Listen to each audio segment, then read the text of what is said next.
It looks like we're live.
And we are live from Crookston here. It's the last week of high school football in the regular season, and we got a good one for you as the Crookston Pirates on senior night go for their third win of the year, hosting the Staples-Motley Cardinals here from the UMC football field. Wyatt Morrell ready to bring you all the action here on this Wednesday night. That's right, it's Wednesday night football here because it's MEA weekend. So all the games are being played either tonight or were played yesterday. I think there's maybe one game tomorrow on the schedule in all of Minnesota, but other than that, all these games will get wrapped up here tonight for Week 8. Section seeds will be announced later this week, and then the section tournaments will commence next week. Like I said, we got a good one on hand. We've got a lot to cover here in the Riverview Health pregame show. We chatted with both head coaches, Drew Potter in his first season at Staples-Motley, trying to bring this program back a little bit and change the culture. So we'll get his comments here for you in just a little bit. We talked with Nate Labarski as well for Crookston. Give you his comments as we always do each and every pregame here on KROX. We're also live streaming this one tonight, so if you're listening on the radio, head on over to our website, KROXAM.com, click on the blue live stream button, or search KROX Radio on YouTube, and you can find it there as well. We'll take our first break when we come back, not you, but when we come back, you'll hear from Drew Potter, the head coach of Staples-Motley. We'll get you his comments, keys to success, how the season's been going, and more. That'll be coming up right after this quick break. You're listening to Crookston Pirate Football here on KROX. It's always growing season here at United Valley Bank. We're focused on growth for our customers and communities, success for businesses, and improvement for ourselves. Partner with us, and you'll see firsthand just how much the right hometown banking team can change your perspective. Together, there's no limit to the heights we can reach. United Valley Bank, our roots make us stronger. Member FDIC, an equal housing lender. Harvest is more than the act of reaping what you've sown. It's the culmination of months of hard effort, along with a few weeks of working 24/7 to bring the crop in. At Sesvanderhof, we're continuously working to develop sugar beet varieties that thrive despite the pressures from disease and the challenges of nature, so that you can end each harvest on a high note. Because sharing the pride of success starts with sharing the passion to achieve it. Sesvanderhof, a passion that grows. Tri-Valley Head Start Child and Family Programs offers child-centered, family-focused services in a community-based setting. The program provides health, nutrition, dental, mental health, family services, and parent engagement opportunities. Available for income-eligible children birth to 5 years old, as well as children with special needs, at-risk children, and families and pregnant women. Tri-Valley Head Start Child and Family Programs has centers in East Grand Forks, Grafton, Ada, and Crookston. For more information, visit tvoc.org. Riverview Health, exceptional people, exceptional care.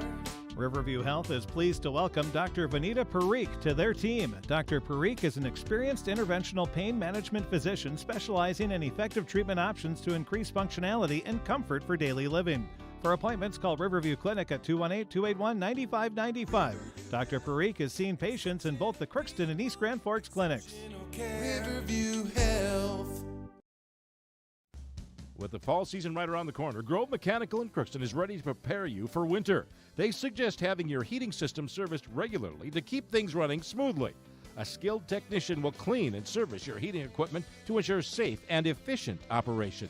It's never too early to get ready for the upcoming winter season. Before the cold sets in, call Grove Mechanical today, your hometown heating and cooling professionals. Give them a call, 218-281-3863, or visit their website, grovemech.com. You can make a sweet life right here in the Red River Valley with a career at American Crystal Sugar Company. Our shift schedule offers 14 days off per month, which gives you time for family, friends, the great outdoors, and everything else you enjoy about small town living. Entry-level positions are available, and pay starts around $18 per hour. Apply today at crystalsugar.com and share in our sweet success.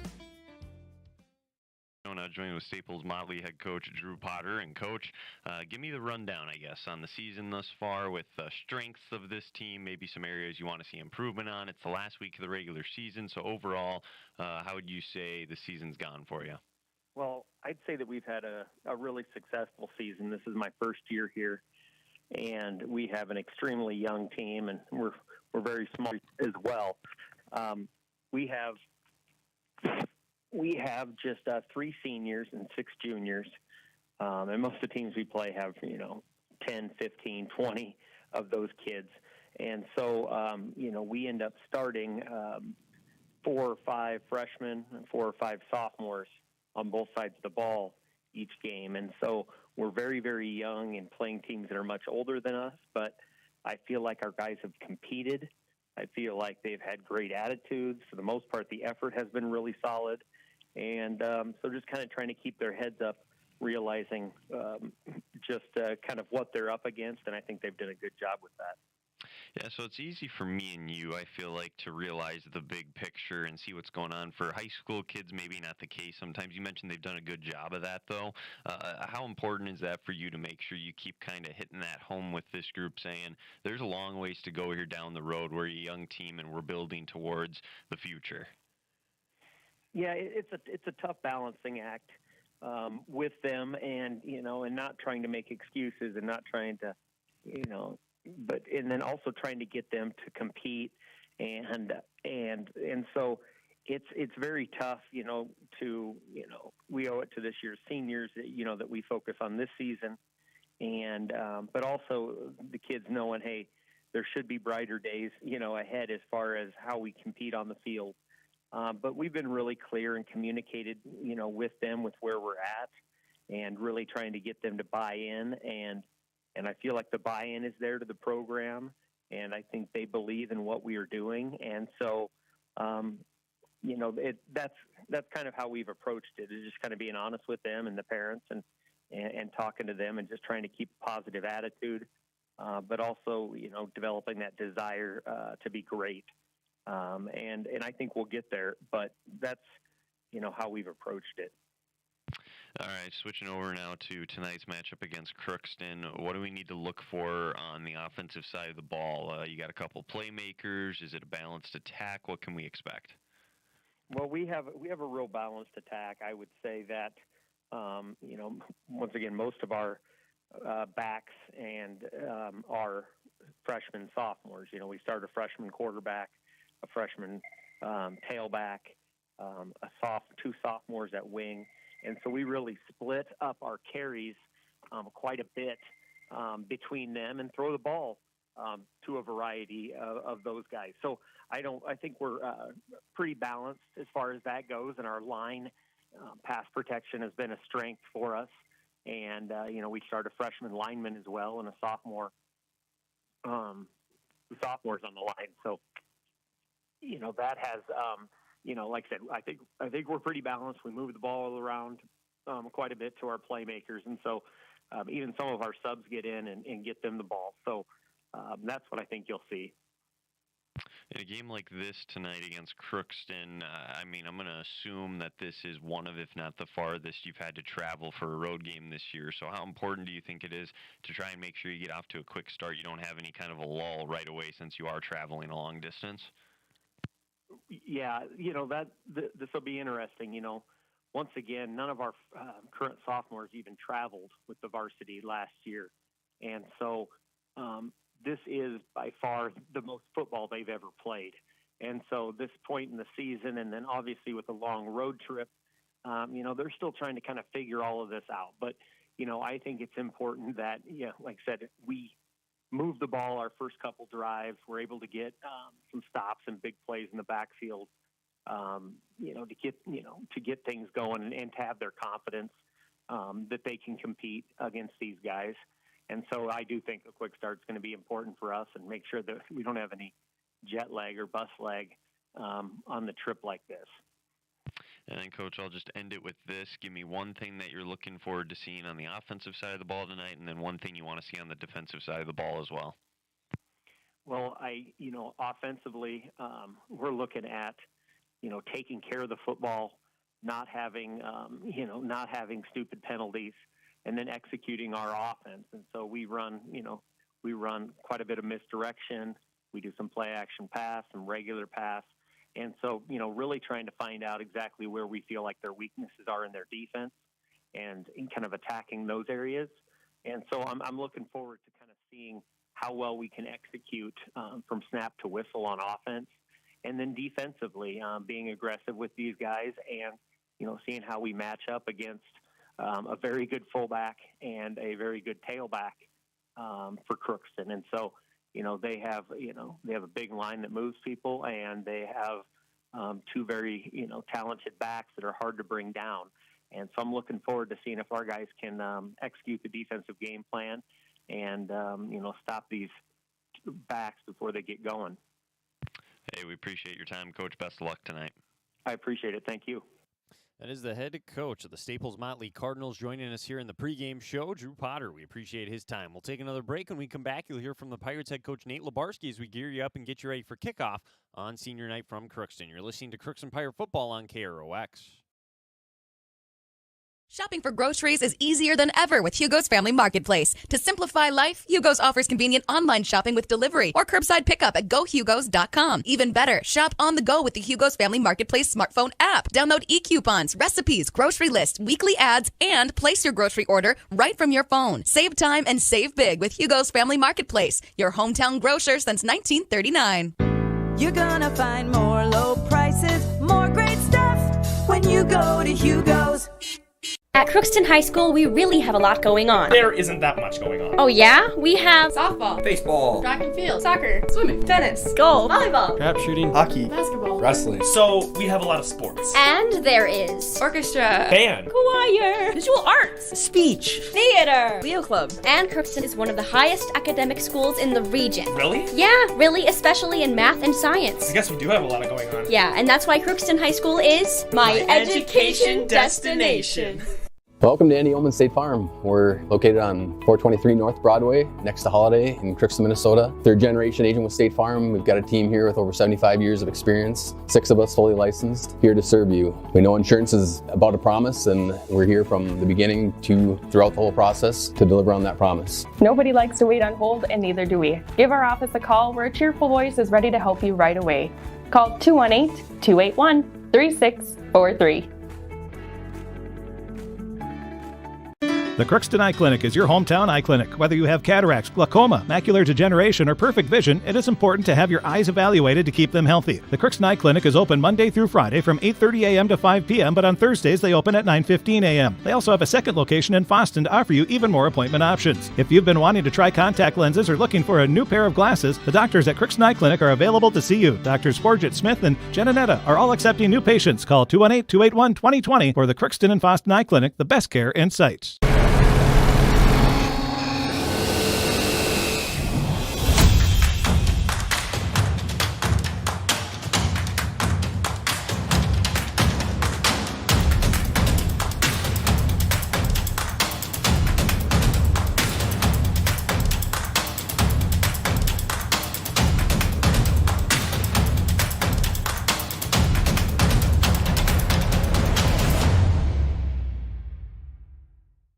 Ever wonder what your city government does for you?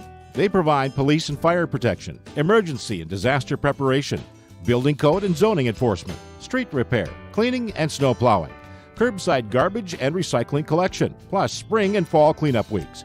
They deliver safe drinking water and maintain a wastewater system. They care for 22 parks and provide year-round recreation activities. They give loans for economic development and housing. They do all this and much more with the help of your city employees.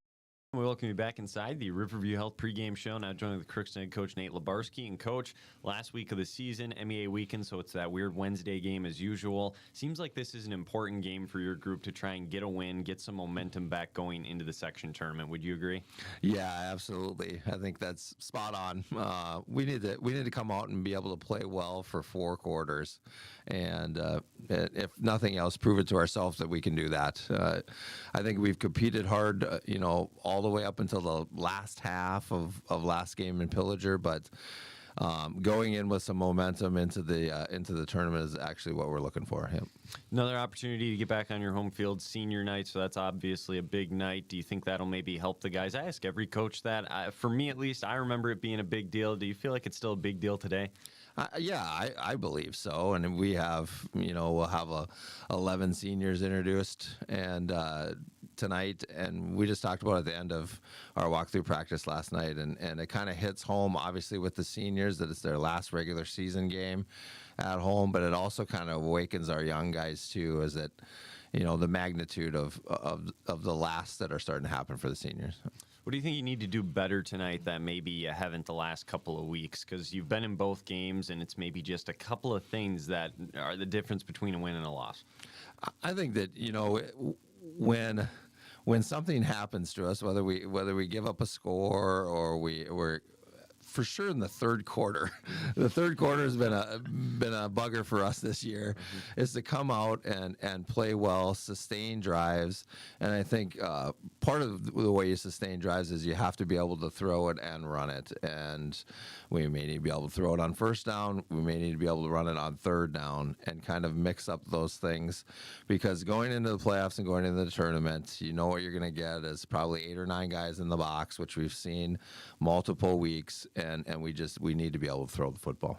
Looking at your opponent tonight in Staples, they got a new head coach this year. They're trying to change the culture, change things a little bit. So you kept the game plan pretty basic, especially on a short week as well. There's not like you can do a whole lot, but you maybe don't know as much about him this year since it is a new coach. So have you kept things pretty basic this week? Yeah, I think, going into the playoffs, we need to refine and be able to do those basic things well, because inevitably in a game you're going to have to come back and hang your hat on what you do well, and those are the base plays that we've run probably all year long.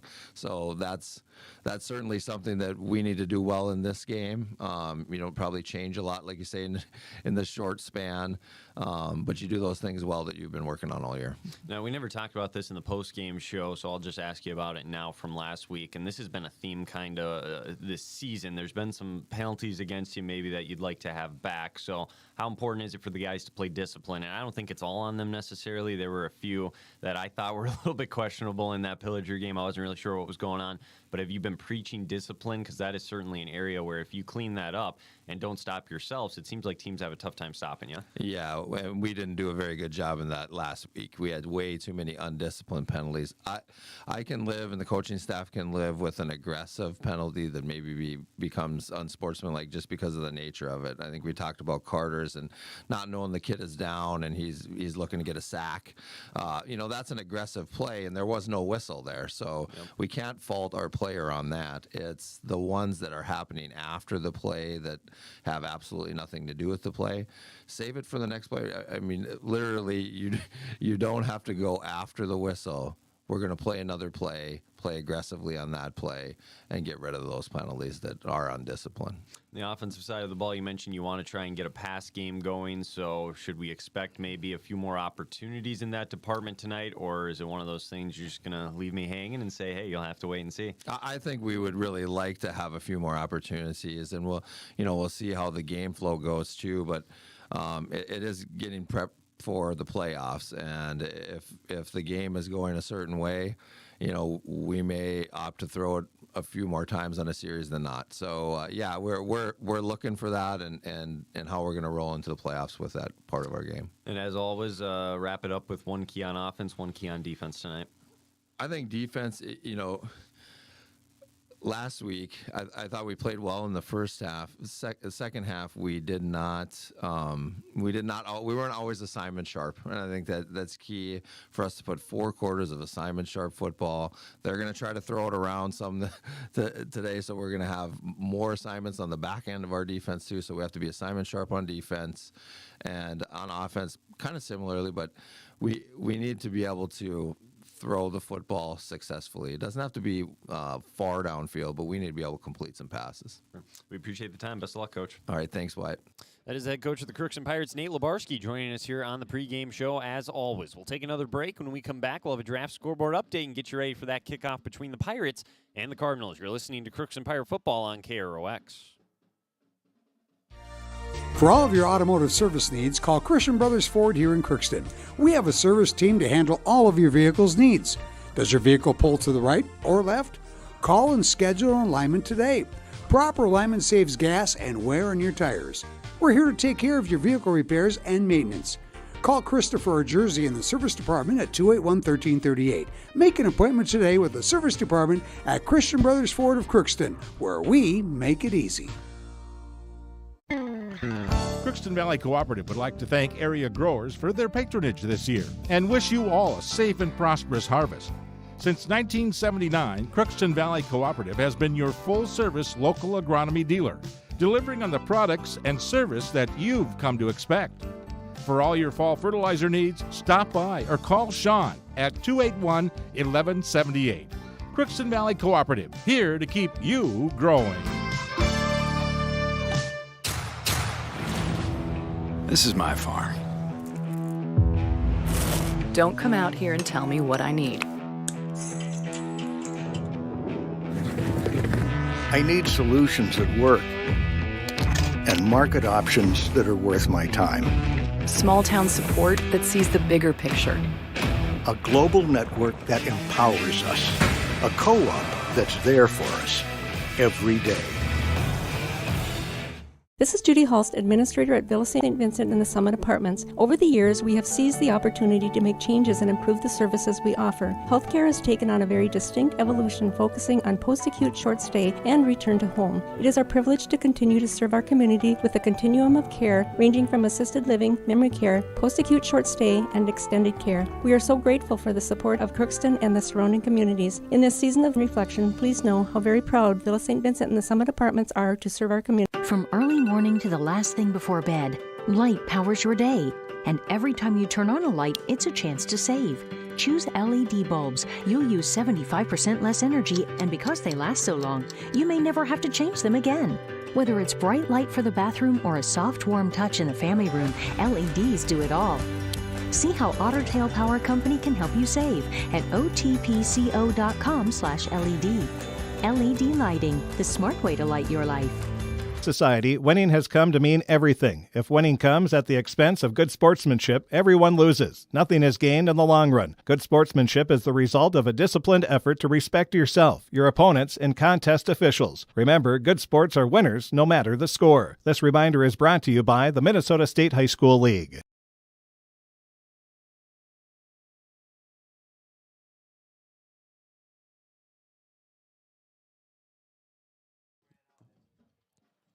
And welcome you back here to Crookston. Time now for Draft Scoreboard Update here as we continue the Riverview Health pregame show on KROX. Draft Sports Bar and Grill in Crookston. I tell you, we don't get to talk about their Wednesday night special very often. We don't usually have Wednesday games, but their Wednesday special is a Sampler Wednesday. That's from 5 to 9 p.m. this evening. Build your own appetizer samplers. So check them out, Draft Sports Bar and Grill. I might have to stop on by after the game if I can get over there before 9. Check that out. Get a little bit of dinner on this Wednesday night. But they also have the traditional menu items, salads, appetizers, sandwiches, wraps, taco, pasta, burgers, and dessert. They open up at 11 a.m. daily. They are closed on Mondays, but they are open the other 6 days of the week. Right across from the Crookston Sports Center off of Fisher Avenue, Draft Sports Bar and Grill in Crookston. Let's take a look at our scoreboard update for you here this evening. Lots of football on this Wednesday night. We've got Polk County West at Red Lake County at Ada Borup West. Both those teams 6-1. That should be a good one there. Fertile Beltrami goes for the perfect season at Cass Lake Bena. East Grand Forks is hosting Fergus Falls. Thief River Falls at Park Rapids. War Road, another Section 8 AA team, could be the Pirates' opening opponent in the opening round of the section tournament. They are hosting Foston tonight. Walker Hackensack Akeley's at Bagley. New York Mills and Monoman Waban. Barnesville goes for the perfect regular season hosting Hawley. Frazee at Roseau. Pelican Rapids is hosting Breckenridge. For all of those games that we have on the scoreboard tonight, you can head on over to krxam.com, go to our sports page, and you can find it there. And the Timberwolves, they open up against the Oklahoma City Thunder tonight at the Target Center. So see if the Timberwolves can have a good year, maybe find a way into the playoffs. A lot of people saying top 4, top 5 is possible this year in the Western Conference. So we'll see if they can find a way to pull that off. It's got to start tonight with a win, you feel like, against Oklahoma City, though. So we'll see if they can get it done. That is your Draft Scoreboard Update. I believe Derek Martin will be in studio this evening, so he'll be updating us on some of the scores. We'll be checking our phone and pass along what we can. Again, we're a 6 o'clock kickoff. A lot of games are, but there will be some kicking off at 7 this evening, so we'll do what we can for those. We will take another break. When we come back, we'll give you the Knapp Crookston Machine starting lineups on this senior night for the Pirates as they host the Staples-Motley Cardinals here. We'll take a break. We'll be back right after this. You're listening to Crookston Pirate Football on KROX. It's always growing season here at United Valley Bank. We're focused on growth for our customers and communities, success for farms and businesses, and improvement for ourselves. Partner with us, and you'll see firsthand just how much the right hometown banking team can change your perspective. Together, there's no limit to the heights we can reach. United Valley Bank, our roots make us stronger. Member FDIC, an equal housing lender.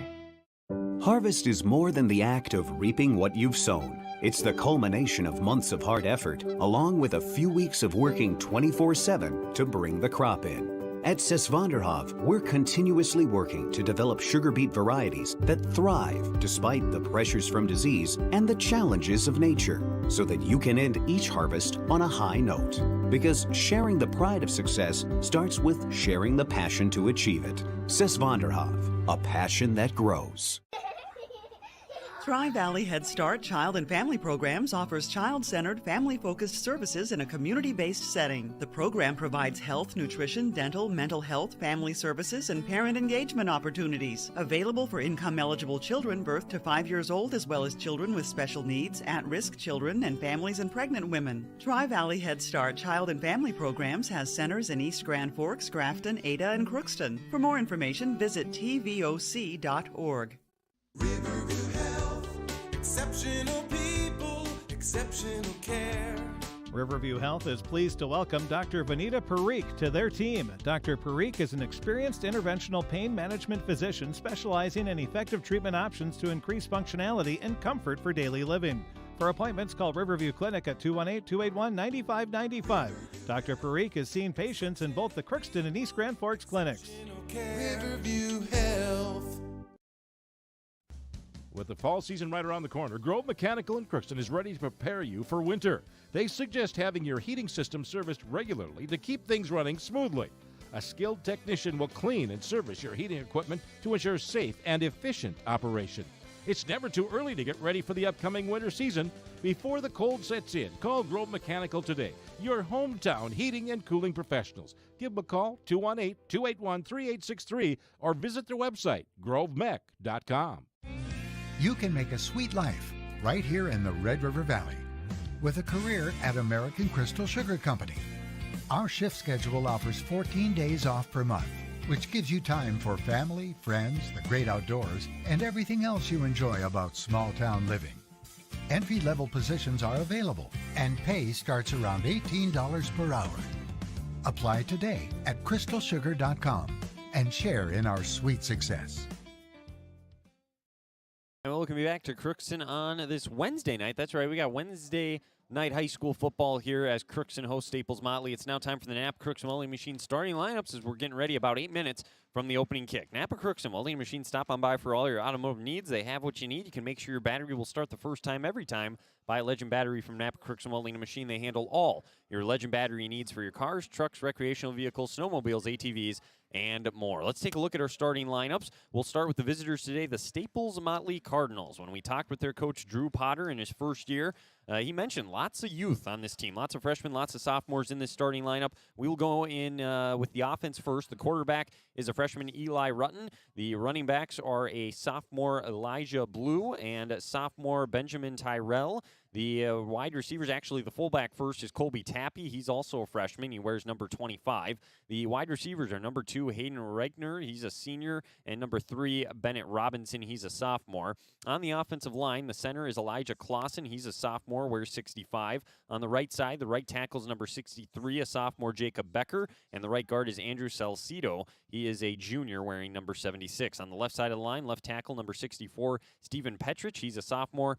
And the left guard, Luke Bjerga, he is a freshman, wearing number 50. On the defensive side of the ball for the Cardinals here this evening, again, a lot of youth with this team. A lot of guys playing both ways as well, similar to Crookston. We'll start up front. The nose tackle is Colby Tappy, also that fullback, number 25, the freshman. The other defensive linemen up front, the defensive ends, Stephen Petrich, number 64, the sophomore, and number 66, Drake Dukowitz, the sophomore, number 66. He's the 5'9", 177-pounder up front for this Cardinals team. Then they got 5 linebackers, a couple middle linebackers, a couple inside linebackers, outside linebackers. They got, with the outside linebackers, number 7, Cole Tetlai, he's a junior. Other outside linebackers are number 24, Benjamin Tyrell, he's a sophomore. And then the other middle linebackers are number 50, the freshman Luke Bjerga, number 65, the sophomore Elijah Clausen, and number 76, the junior Andrew Salcido. In the secondary, the one safety is number 30, Connor Coons. He's a freshman. And the corners are number 3, Bennett Robinson, the sophomore, and number 13, Gavin Chenoweth, the other sophomore in the secondary. That is a look at the Staples-Motley Cardinals lineup, both offensively and defensively this evening. Again, 0-7 on the year. They're in Section 6AA, and they are last place in the QRF entering this matchup. They also lost to Pillager 16-0, the team the Pirates fell to 22-12 last week. For Crookston, it is senior night, so why don't we just run through the seniors really quickly here. There's 11 of them, and then we'll get to the starting lineups. The seniors are number 2 in numerical order, Ethan Bowman, number 4, Jack Doda, number 5, George Whitman, number 12, Tanner Geese, number 15, Ryan Abel, number 38, Ethan Bull, number 42, Leighton Fuentes, who is actually going to be wearing number 53. We'll tell you about that in a minute. Number 51, Jaron Bailey, number 67, Dalton DeLude, number 70, Hunter Knutson, number 75, Jesus Sanchez Jr. Now for the starters. We'll start with Crookston's offense here. As usual, the quarterback is the senior number 4, Jack Doda. The running back is senior number 38, Ethan Bull. The fullback, senior number 12, Tanner Geese. The weapons on the outside are senior number 5, George Whitman at one wide receiver position. The other senior, Ryan Abel, is on the other side as a receiver. And the tight end is junior Carter Cowett. On the line of scrimmage, the center is senior Hunter Knutson. He wears number 70. On the left side, the left guard, number 75, Jesus Sanchez Jr. He's also a senior. And then the sophomore, number 77, is the left tackle, Riley Helgeson. On the right side, it's seniors Dalton DeLude and Jaron Bailey. On the defensive side of the ball, up front, the nose guard, as usual, Jesus Sanchez Jr., him and Clay Hansen have been switching back and forth in that role. The tackles are Hunter Knudsen, and the defensive ends are Carter Coet, along with Jaron Bailey. The linebackers, there's three of them, Leighton Fuentes and Ethan Bowl, along with Tanner Geese. In the secondary, it's going to be Ethan Bowman and Ethan Bowman and Antonio Romero as the corners. And then the secondary, the safeties are Tegan Lubinsky as the free safety, Rylan Labarski as the strong safety.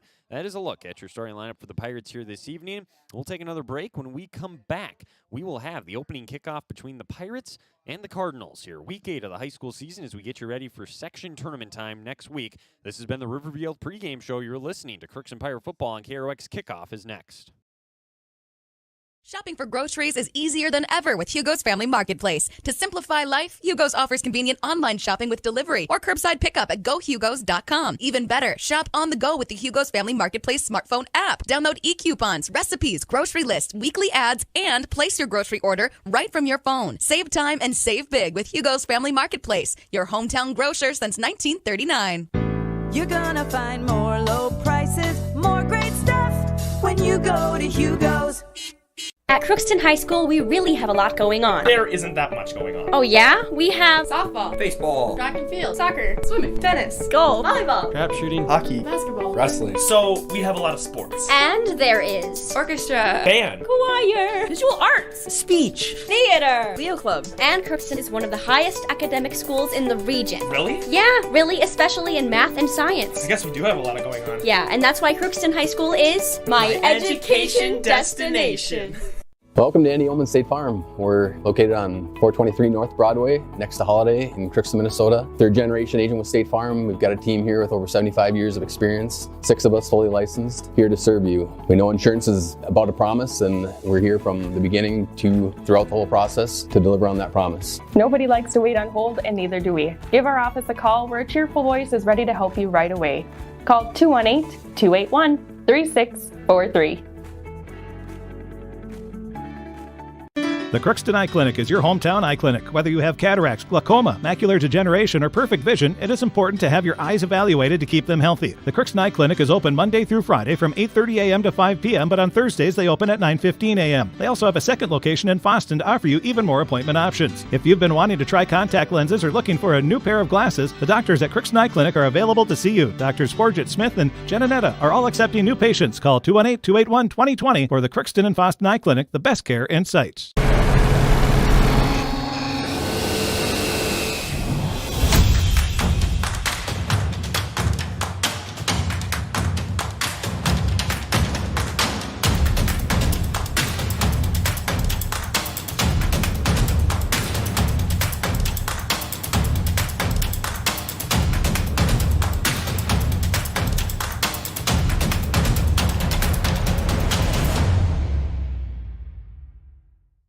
Ever wonder what your city government does for you? They provide police and fire protection, emergency and disaster preparation, building code and zoning enforcement, street repair, cleaning and snow plowing, curbside garbage and recycling collection, plus spring and fall cleanup weeks. They deliver safe drinking water and maintain a wastewater system. They care for 22 parks and provide year-round recreation activities. They give loans for economic development and housing. They do all this and much more with the help of your city employees. You're watching Crookston Pirate Activities on the KROX live stream. It's brought to you in part by Riverview Health, American Crystal Sugar Company, CHS Egg Services, Christian Brothers Ford, Bremer Bank, Grove Mechanical, Crookston Eye Clinic and Boston Eye Clinic, Crookston Valley Co-op, Hugo's Family Marketplace, United Valley Bank, the Benedictine Living Community, Villa St. Vincent, Ottertail Power Company, Crookston School District, Cess Vanderhoff, Andy Oman State Farm, the City of Crookston, and Tri-Valley Head Start, all bringing you Crookston Pirate Activities on the KROX live stream.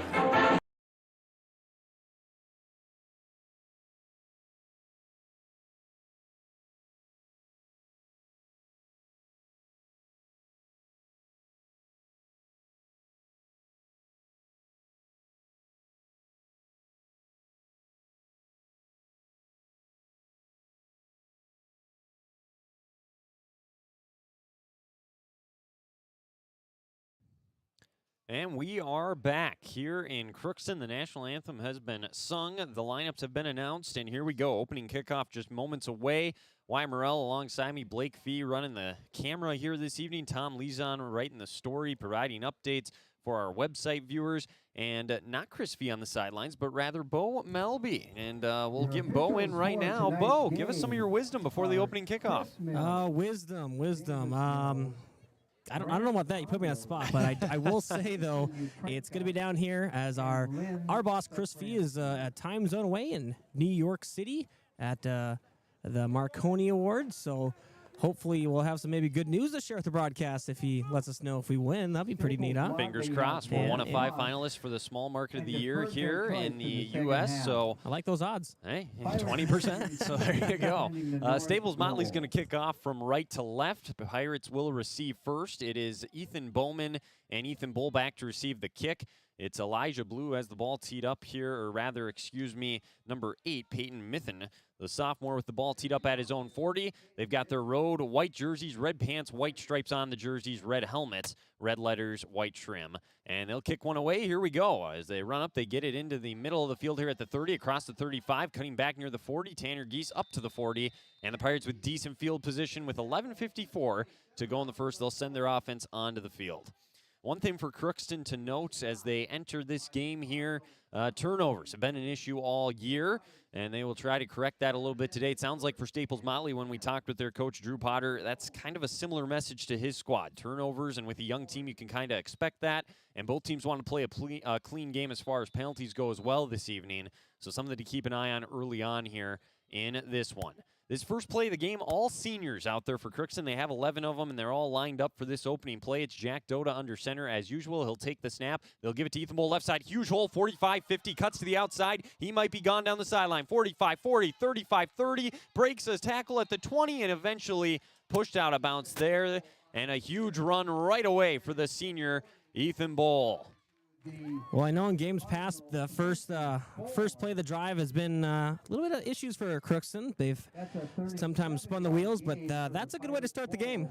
There's no sugarcoating it. They got a lot of size up front in this one. They have that advantage, and with the last couple of games being disappointing results for Crookston, expect them to want to really establish the run game in that offensive line early on. They'll mark him out at the 23. That is a gain of 37. For Ethan Bull, he's crossed 1,000 yards now rushing on the year. Was at 991 coming into this one. So congratulations to Ethan for that. George Whitman's in motion. They'll hand it to him on a jet sweep. He cuts back into the 20, 15, tackled in the secondary, down inside the 15. Another positive gain on first down. He was brought down there by number 66, Drake Dukowitz. And you got to love that, too, Bo. Maybe a little bit of misdirection there, a little sweep, and get a guy like George Whitman involved as well in the run game. Well, and that's the thing, too. You really, switching up who's going to get the ball, keeping the defense on their toes, and really just, like I said, using your advantage. You got that size, so you don't have to go to the well every time. You can switch things up a little bit. Give him a gain of 9, a short or rather a long 2nd and 1. Right back to Bull, right side. He's got another hole inside the 15-10, breaks a tackle, hurdles a man at the 5 and dives for the pylon. They'll say he stepped out along the sideline at the 2-yard line, almost had a touchdown. Instead, it's 1st and goal, and right there, Bo, right in front of you in that right pylon, Ethan Bull showing his athleticism. Yeah, we've seen this quite a bit this year. He knows how to stay on his feet and knows how to just keep his feet moving, whether that's getting low or going high. He can keep it going. They couldn't have asked for a better start. 3 plays for 58 yards. 1st and goal from the 2. Doda under center. Geese, the fullback. Bull, the running back. They've ran in 20 touchdowns this year as a group. He takes the snap. Tanner Geese right up the middle. He got hit initially. 2nd effort. It looks like he's brought down just short at the 1-yard line. So a gain of 1. It'll be 2nd and goal. He's the 3rd different Pirate to carry the football early on here in this one. 10:45 and counting here in the opening quarter of play. No score. Opening possession here of the game for the Pirates. Coach Labarski did say they're going to open up the pass at some point tonight if they get their opportunities, because that's an area they want to improve on before the section tournament. Doda under center. He could even sneak it across right now at the 1. He takes the snap, turns, hands it to Bull, follows Geese to the left side. Touchdown, Pirates. A 1-yard run for Ethan Bull. That is his 17th rushing touchdown of the year, and Crookston's up early. And he got up there standing straight up. That was untouched. and we might be seeing a lot of that today. 3 carries, 50 yards, a 1-yard touchdown run for Ethan Bull to cap it off. What a drive for the senior here on senior night. 10:22 to go, and they're going to go for 2 here. Going to try and steal a point early, take an 8-0 lead. They're back under center. Widman split out wide left. It's Ethan Bowman down to the right, takes the snap. They'll go right back to Bo left side. Another huge hole. Got to give the big mans up front their credit, Bo, as the 2-point conversion's good. They are just creating massive holes early on. Oh, exactly. I mean, this is going to be a game that's going to be one of the trenches, and I think we can see that the Pirates are using their size and not letting the speed of a smaller player get ahead of them, or get behind them, rather. So give them credit and making it pretty easy for Ethan to just go right into the end zone. The drive summary for you there. It's a 5-play drive. They go 60 yards. They get a couple of first downs. It started with the 37-yard run by Ethan Bull on the first play from scrimmage. He ends the drive with a 1-yard touchdown run, 3 carries, 50 yards. It's his 17th rushing touchdown of the year for Crookston as a team. It's number 21 on the ground this year. And a great start. You couldn't draw it up much better than that. They'll kick away now to Staples as they'll get their first possession of the game. And it's going to be Ethan Bull, it looks like, into kick. So, Bo, we saw this in the opener. He kicked a little bit, actually punted, but it's been Jake Erickson up to this point. Senior night, I'm sure this is a big reason why he's getting another chance here to kick this one away. Yeah, I guess so. It's been so long, I forgot about him getting up there, so let's see what he can do. You certainly hope we don't need him punting if you're a Crookston fan tonight. Just go and score. He will kick it away, left-footed kick. I didn't know he was a lefty either. Inside the 25, fielded at the 24, cutting back to left side at the 30, and knocked down there by a couple Pirates at about the 31, a 7-yard return for Cole Tetlai. And here we go. Staples offense will hit the field. We'll get the first look at the Cardinals, now trailing 8-0. And we've seen the Pirates can be effective on the offensive side of the ball, and we'll see if they can kind of assert their dominance on this side and really run away with this game. One thing to note, and it looks like Leighton Fuentes is still wearing number 53 as he's out there here. We weren't sure if he'd switch back to his traditional 42, so we'll make a note of that. Shotgun snap here to the quarterback run. He'll hand it off on a sweep. Following his blocks to the left side, decent gain on first down across the 35. He's met there by Ethan Bowman at the 36 on the carry. That was number 20, Elijah Blue, and it'll set up a second down in about 5, maybe 6. Elijah Blue, one of these starting backs. The other one, Ben Tyrell, Colby Tappy, the fullback, all young guys. 2 sophomores and a freshman there. A lot of guys young on the line. Shotgun snap, play fake this time, rolling out to pass his run, throws it in the flats, got a man there at the 40, cutting across to the 41 before he was tackled by Tanner Geese. It's another gain of about, we'll say, 4 yards on the completion to Bennett Robinson, and quickly a 3rd and short here for Staples-Motley. Looked like they went a little no huddle there as well, and now they will huddle this time, but they show no signs of going slow. They want to go quick, and that's what we're seeing here as well. It'll be a 3rd down and a long 2.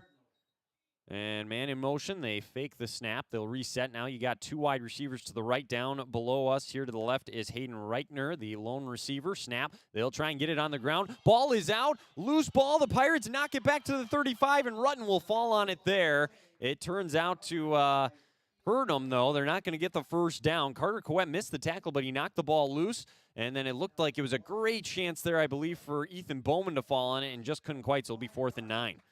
Yeah, usually you see a player will try to scoop it if they can't get it cleanly, but this time the ball was just bouncing. I don't know, it had a weird edge, and just no Pirate can get on top of it, but still a big loss, and they're going to have a long 4th down here. And they're going to punt it away. Not a huge surprise here. It'll be Blue to punt, standing inside his 25. Pirates coming after. 1 step, gets it away. It's straight into the air. Pirates just want to make sure this doesn't hit him. Takes a Pirate bounce back inside the 40. They'll field it at the 39. That is a net total of just 4 yards on the punt for Elijah Blue, and Crookston going to be set up in great field position. Well, it looks like there was a flag. Oh, we do have a flag down, and it was holding. Nope. No, kick. Running into the kicker, did they call roughing? Looks like just running. So that'd be, I believe, if it's running, it's just 5, I know, at the college level. It wouldn't be an automatic first down. I think it's going to be a roughing the kicker as in a personal foul, because he did signal first down. Yeah, look at that. So. They're marking it off 15 yards. So that's a killer for Crookston. Free first down for Staples-Motley. And they'll take over right at midfield again. So negate that punt. Crookston, they had 10 for 85 yards when it came to flags a week ago. And here we are with a dumb penalty right away again here tonight. Coach Labarski mentioned they want to clean that up. They just can't sustain that. And already an early one here. Shotgun snap at the 50, back to pass, throwing over the middle. He's got his man inside the 40. It's caught, hung on to by Blue as he was hit in the secondary there by Tegan Labinski, but it's a gain of 11 and another first down. Rather, their first down of the football game. Yeah, and I think they might be preparing for some running. I don't know exactly. The Pirates just seemed a little off. I don't know if that flag really just kind of threw them off. Their momentum is definitely stopped, and it's going now in Staples-Motley way. And they'll come up the line quick. There's the snap. He's 2 for 2 through the air. Run throws again. Caught by Blue at the 35. Tried to make Geese miss, but good open space tackling. That's a short gain of about 4. And that'll bring up second down and 6. But Rutten right away, Bo, getting comfortable 3 for 3 through the air. Well, and they're not doing a no huddle, but they're definitely doing a very quick play calls, quick passes. I mean, they're not letting them sit back in the pocket there and look for something. It's your first read, you're going for it, and it's been open. So the Pirates are really going to play some lockdown defense on the secondary. Second down and 6. They come to the line again, this time in more of a closer formation. A lot of misdirection. They hand it off to the right side. Lead blocker up ahead, getting close to the 30. Hit stick there on Ben Tyrell. Nice hit in open space by Carter Coet. Ethan Bull was there as well. It's going to bring up a 3rd and short after a gain of about 3. That's the first carry of the game for Ben Tyrell. And now another 3rd down and short. They're 0 for 1 on 3rd downs here on this first drive of the game. 7:10 to go in the first. 8-0 Crookston after an opening touchdown. Here they come to the line quickly. 3rd down and 2. Rutten sends a man in motion. It's Blue, takes the snap, fakes it to him. They'll hand it off to the right side. Breaking one tackle, not able to get away from the other one there was Colby Tappy. He's going to be short of the line to gain. Pirates shot the gap. And now on 4th down, I would assume they're going to go for it here. And part of that play call was probably trying to get him a little bit closer. Oh, exactly. In this half of the field, it's definitely 4-down territory because, especially after that first punt and net 4 yards, at this rate, you might as well just go for it. Can't give Tappy anything on that gain. So 4th down and 3. One receiver wide to the left, one to the right. Takes the snap. He's back to pass on the play fake. Deep fade down the right side. He's got his man incomplete as it was broken up. No flag. Antonio Romero looked like he was beat, but knocked it away at the last second. Another big play by the Pirates secondary. They'll take over on downs. Well, that's just not giving up on the ball right there, and also not panicking and playing the ball. That's the other thing. He didn't try to interfere with the receiver. That was a textbook of DB, especially as a cornerback getting a little beat. I won't say too beat. Yeah, but, no, I'm with you. He wasn't completely beat. He saw the ball the whole way, made a nice play at the end, but the receiver initially did win the battle at the line of scrimmage. Shotgun formation now as Jack Doda's got Ethan Bull to his right. They take over at their own 32. We'll see if this is maybe a chance to throw one here. Get Doda into a little bit of a rhythm, and they will toss it to Bull instead. Right side is going to try and outrun the D lineman. Does at the 35, 40. Good blocking downfield, 45. Gets across midfield. Takes multiple Cardinals to bring him down in their territory at the 47. That's a gain of 21 yards, and it'll bring up another first down. Well, just great vision to follow his blockers, and you got to give credit to George Widman on the edge here. Holding his blocker down without drawing a penalty. Yeah. I mean, that's the case all year long, really. Just finding that edge, following your blockers, you're going to get big gains every time. Now, George Widman had a nice block. Carter Coet, another one downfield. It was a gain of 21. He's got 4 carries, 71 yards early on. Definitely a mismatch for this Cardinals defense as they got 8 in the box now to try and defend the run. Here is the run to the left side. Got another nice hole. He sprints ahead across the 40, but they do bring him down there at the 39, a gain of 7. For Ethan Bull. In on the tackle there, coming up from the secondary spot, was Benjamin Tyrell. So it'll be 2nd 2 injured Cardinal down on the field. And no signs of him getting up. So the Pirates will take a knee. The Cardinals will take a knee. And as they attend to him, we will take a quick 30-second break, and we'll come back. And the Pirates will have 2nd and 2 on the Cardinals 39. You're listening to Crookston Pirate Football here on KROX. You're watching Crookston Pirate Activities on the KROX live stream. It's brought to you in part by Riverview Health, American Crystal Sugar Company, CHS Egg Services, Christian Brothers Ford, Bremer Bank, Grove Mechanical, Crookston Eye Clinic and Foston Eye Clinic, Crookston Valley Co-op, Hugo's Family Marketplace, United Valley Bank, the Benedictine Living Community, Villa St. Vincent, Ottertail Power Company, Crookston School District, Cess Vanderhoff, Andy Omen State Farm, the City of Crookston, and Tri-Valley Head Start, all bringing you Crookston Pirate Activities on the KROX live stream.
And we welcome you back here to Crookston as the injured player being helped off the field here for Staples-Motley was number 55, Kevin Miller, and it certainly looks like an ankle or something to do down there, a lower body injury being helped off, so we wish him the best. Crookston will have a 2nd and 2 now at the 39. They'll come to the line of scrimmage, going left to right across the radio dial. Jack Dodo will come under center, Tanner Geese as the fullback, Ethan Bowl as the tailback. 2 receivers on the play as well. 8 in the box again for the Cardinals, having a tough time stopping the run. Play action. Dodo rolls out to the right. He's got Coet in the flat. Pumps. Now he throws that way high. Arching throw caught by Coet inside the 30 on the sideline. They'll mark him down at the 27. A gain of 12 and a first down. Well, great play rolling to his right there. And Coet, I mean, this is a play that's worked out multiple times throughout the season. Not a long throw, but a solid throw on the run. And put it right where he could catch it. Only where Carter Coet could catch that. So give him credit for that as well. Coet, the leading receiver on the year. That's catch number 13. He's now got 159 yards through the air. The only receiving touchdown, though, belongs to Tanner Geese with 4 catches, 91 yards, and a score. 1st and 10 from the Cardinals 27, 5:14 on the clock, trying to take a 2-score lead early. Here's Bowl, got away from 1 as there was pressure in the backfield that time. They'll bring him down inside the 25 at the 24. In there for the stop was Elijah Clausen. That is the shortest run of the day for Ethan Bowl. Well, and he's lucky his knee was down because that ball popped out at the end there. Oh, so no kidding. I got a little nervous. So I was like, oh, no, but the play was already blown dead. So Pirates continue their drive.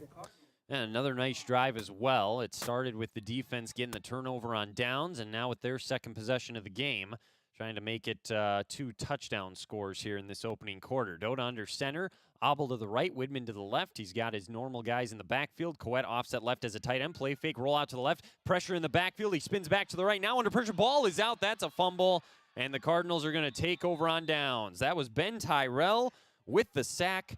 The ball popped out. The Cardinals land on top of it. It was number 76, Andrew Salcido, and it'll be 1st and 10, Staples-Motley. Yeah, it looks like Staples-Motley using their speed up at the line there, found a gap, and Doda tried to get that pass off, and it looked like he was just close, just a little bit more of a throwing motion. That would have been called an incomplete pass, but give credit to Staples-Motley. They are shooting those gaps. A promising drive comes to an end on the play fake, on the rollout. They stayed home. Ben Tyrell tracked him down, was able to draw it loose. We'll give it a negative play of 8 yards. They'll take over at the 32-yard line, and it will be the quarterback, Eli Rutten, 3 for 4 so far today. In shotgun, they'll fake it one way. Now they'll give it back, coming back to the left. Breaking one tackle, cutting to the outside across the 35. That's a hard physical run by the sophomore Elijah Blue. He made everything happen there on that play to get 4 yards. Well, and Staples-Motley is doing a pretty good job in the backfield, having almost fake reverses, fake jet sweeps. They're making it really distracting in the background and make it hard to read where that ball's going to go. So the Pirates are going to have to be really disciplined and follow that ball, track it well, and obviously, when they get those situations attack on the open field, they got to make them. We talked about it right away at the broadcast. Both teams want to play clean. Here's the snap. I'll get back to my point in a second. Throw over to the right. He's got his man off his hands. Incomplete, though. Looked like Tyrell could have hauled that one in. Instead, it'll bring up a 3rd down and 6. And going back to my point, Crookston not playing that clean. A fumble now, and on the play before, it sounded like you mentioned Bo might have popped out, but his knee was down, and obviously they had the running into the kicker penalty as well. So not the cleanest start for Crookston, although they do hold on to an 8-0 lead. Well, with the way they were running the ball early, you'd think it'd be about at least 18-0 by now. But again, they're just kind of shooting themselves in the foot a little bit. It's just not being able to string a long drive together. Here is the snap on 3rd and 8. They'll throw it back behind. This is a trick play. They'll throw over the middle. They got their man Blue across the 50, 45, 40. Stiff arms a man. He's inbounds at the 30, 25, 20. Foot race inside the 10. Leaping to the end zone. Touchdown. Cardinals, a 64-yard score. On the trick play, they threw it behind the line of scrimmage. It was Elijah Clausen who caught it. He throws it to Elijah Blue. A 65-yard touchdown pass. And they were a 2-point conversion away from tying the game. I mean, going to the back of the playbook for that one, give them credit. Fooled the Pirates on multiple levels there, and just couldn't drag them down. Give them credit. That was a strong run after the catch. So Elijah Clausen, I doubt we'll see him throw another pass today. 65-yard touchdown strike over the left side of the field. to Elijah Blue. Now has 3 catches for 80 yards. They will go for 2 and try to tie it up at 8 apiece. 3:31 to go here in the opening quarter. Shotgun for Rutten. Takes the snap. He'll play fake. Little lob pass over the middle on the slant. He's got his man. And we're tied at 8 apiece. As hauling that one in was Bennett Robinson. So 8-8. And just like we always say, Bo, life comes at you fast. And we're in a tie football game now. It's a new game. That's what the Pirates have to go into this right now. They're getting the ball back. It's just like the game started over again. So that's very tough. You got to give them credit. Staples-Motley, they're just executing on their passing plays, and they're getting some big plays, some good gains, and the Pirates are just kind of caught flat-footed. So if you're Coach Labarski, you got to just kind of settle them down again, say, hey, we're just a new game now again. Like I said, just clear your mind of that. It's gone. It's in the past. We're back on offense. We got to get down there and execute and get a full drive together. Well, through the air, that has been one area of concern for this Pirates defense. Already 84 passing yards given up in this opening quarter. Of course, a big chunk of that coming on that last play. But through the air, Staples-Motley 4 for 6. So, I mean, it's not like just that one play. They've had success passing the football. They'll get ready to kick this one away. It'll be Ethan Bowman and Ethan Bull standing at about their own 20, 25-yard line. Back to receive the kick. Kicking right to left here are the Cardinals. Here is the kick high in the air. It's going to be Ethan Bull that'll come up, take it at the 25. He's got blockers in front, 35, right side of the 40. He runs over a man at the 45 and eventually stood up in a pile just shy of midfield at the 49. It's a 24-yard return and another good field position start for Crookston.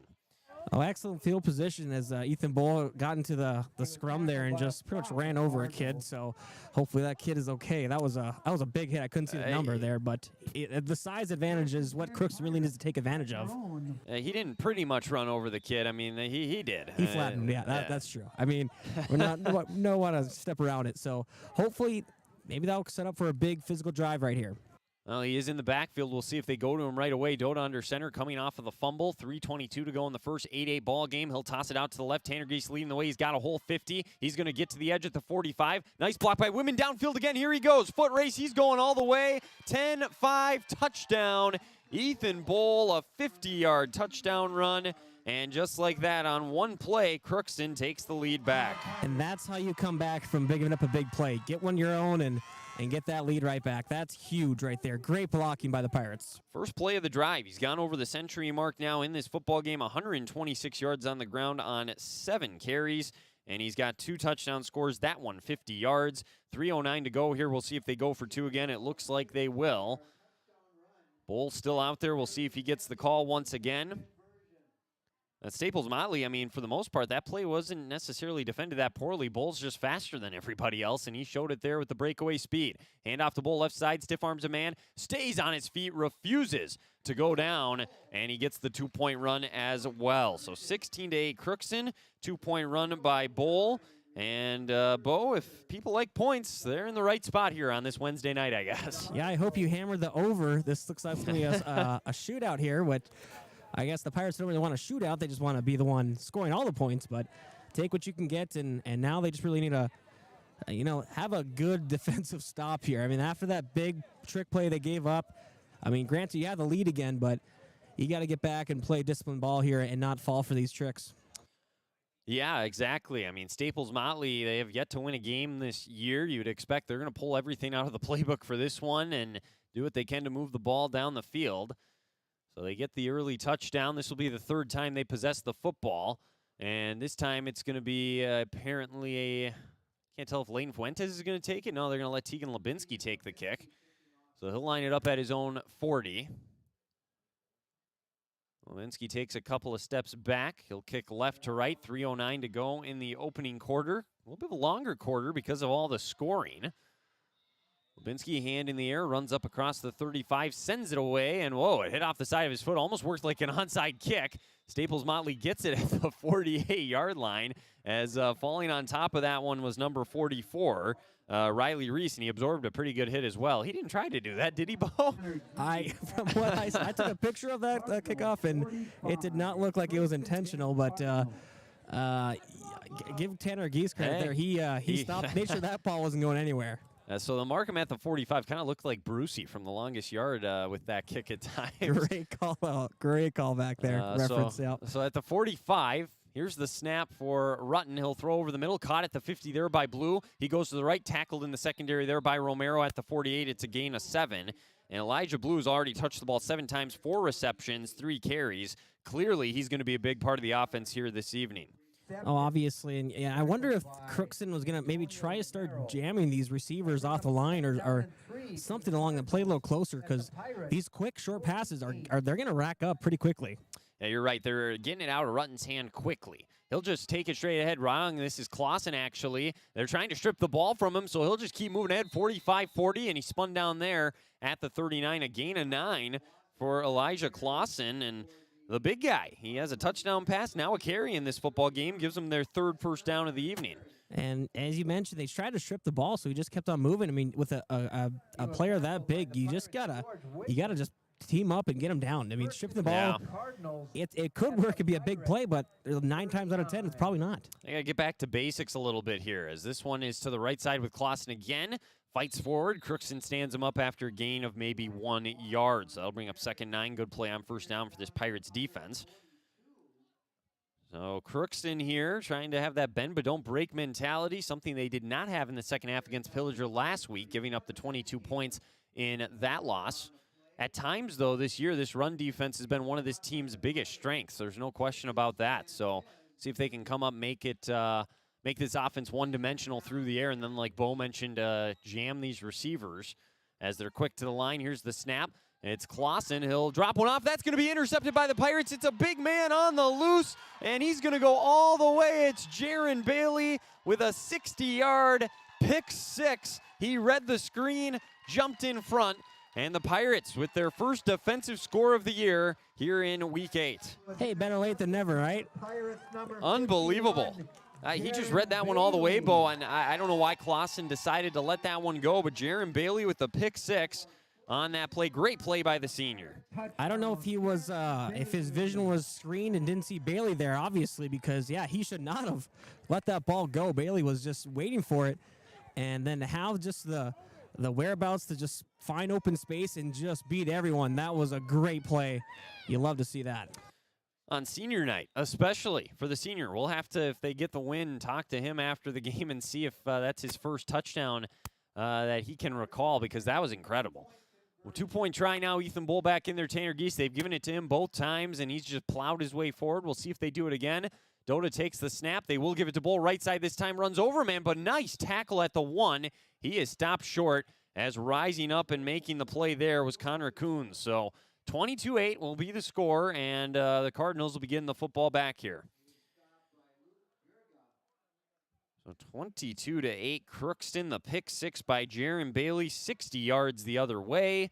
And again, Elijah Clausen, he's thrown it twice now. I mentioned after the long touchdown on the trick play, I doubt we see him throw it again, but I guess they decided to give him another chance. Maybe now they'll go back to Eli Rutten here and let him go to work. He is 4 for 6 with 26 yards, so he is probably the best option at QB right now for Staples-Motley. Yeah, that score was just huge for the Pirates right now. I mean, they might have been a little nervous. They weren't. They probably coming into this game thinking they're going to run up the score and a team that's winless. But Staples-Motley has put up a little bit of fight, and Crookston they finally got that little breath of fresh air now, a little breathing room, and hopefully they can get a big stop here and just pile on. I'm going to let Ethan Bull kick this one off again. He'll run up. The lefty from the 40 will kick it away. Line drive kick. It's fielded. Now fumbled here at the 40. They get back on it, rather the 30. Cutting back to left. Tackled there at the 21, or 31 by 21. Connor Maruska there, so that's a short return, and they'll take over at their own 31. We do have a scoreboard update, a couple of them here for you early on this evening. EGF is up on Fergus Falls 15-0 in the second quarter, so that's the one we can pass along right now. We'll give you a draft scoreboard update at halftime as well, and, of course, in the postgame show later tonight. So ball on the 31, Bo, you think they go back to the run here? Would you stick with the pass but just simplify? What do you think? Pass. That's what they do. It's like you saw it coming out in the flats. It's caught there. Elijah Blue, it's going to come back because there's a hold. It otherwise would have been a 13-yard gain, but this is going to come back. This will be a holding on Staples-Motley, so their first flag of the football game. Yeah, that would have been a great gain otherwise. I mean, granted, that hold might have affected the success of that play, but, yeah, I think Staples, if they're going to go back to where they've had success. You go back to these short throws to the flats and try to break some tackles unless the Pirates start stepping up, getting closer on these wideouts, those flats passes, those short passes are going to be successful. This is easily the team that has thrown the most against Crookston this year by far. I mean, East Grand Forks ended up with like 15 pass attempts, but Staples-Motley, they've already thrown the ball 9 times here in this opening quarter. So a little bit of a different challenge here for Crookston in this game. 1st and 20 after the flag. They'll do a jet sweep to the right side to Tyrell, and he is smoked by Ethan Bull along that left side. Back to the line of scrimmage, no gain there on the play for Tyrell. His second carry of the game now is 2 carries for 3 yards. So Crookston now get him in 2nd and long. 20 to be exact, 50 seconds to go in this opening quarter. An eventful first quarter, 30 total points, 22-8, a pick 6. It's been a fun one here on senior night. Shotgun snap here taken. They'll go to blue on the left side this time, and he's dropped down there, chopped down by Ethan Bull and Ethan Bowman, and he'll actually lose a yard on the play. It'll be 3rd and 21 for the Cardinals, who don't have to run a play if they don't want to. We'll see if they will. Yeah, some great team tackling there. That's what you got to do to break that out. Otherwise, that's a very large gain to the right side, or sorry, the left side. So Pirates getting a little more confident in that run defense, which is huge for them. And they are going to let the final seconds tick off. We'll switch ends of the field, but after 1 quarter of play, it's 22-8, Crookston in front on senior night here in Week 8. We'll take a break. When we come back, we'll have the second quarter here on KROX. You're listening to Crookston Pirate Football on the Voice of the Valley. You're watching Crookston Pirate Activities on the KROX live stream. It's brought to you in part by Riverview Health, American Crystal Sugar Company, CHS Egg Services, Christian Brothers Ford, Bremer Bank, Grove Mechanical, Crookston Eye Clinic and Foston Eye Clinic, Crookston Valley Co-op, Hugo's Family Marketplace, United Valley Bank, the Benedictine Living Community, Villa St. Vincent, Ottertail Power Company, Crookston School District, Cess Vanderhoff, Andy Omen State Farm, the City of Crookston, and Tri-Valley Head Start, all bringing you Crookston Pirate Activities on the KROX live stream.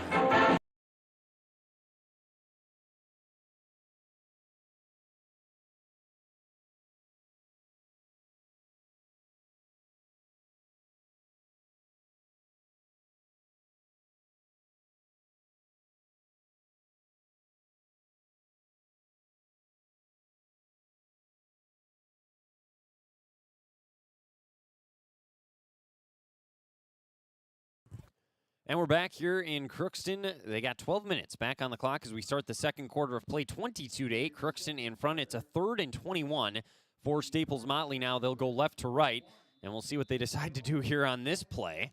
It's actually rather just 3rd and 16 because the hold was 5 yards downfield. It's Elijah Clausen. He breaks 1 tackle, goes straight up the gut. The Pirates chop him down there at the 26, a gain of 2, but well short of the line to gain, and they're going to have to punt it away here. And Crookston should get great field position yet again.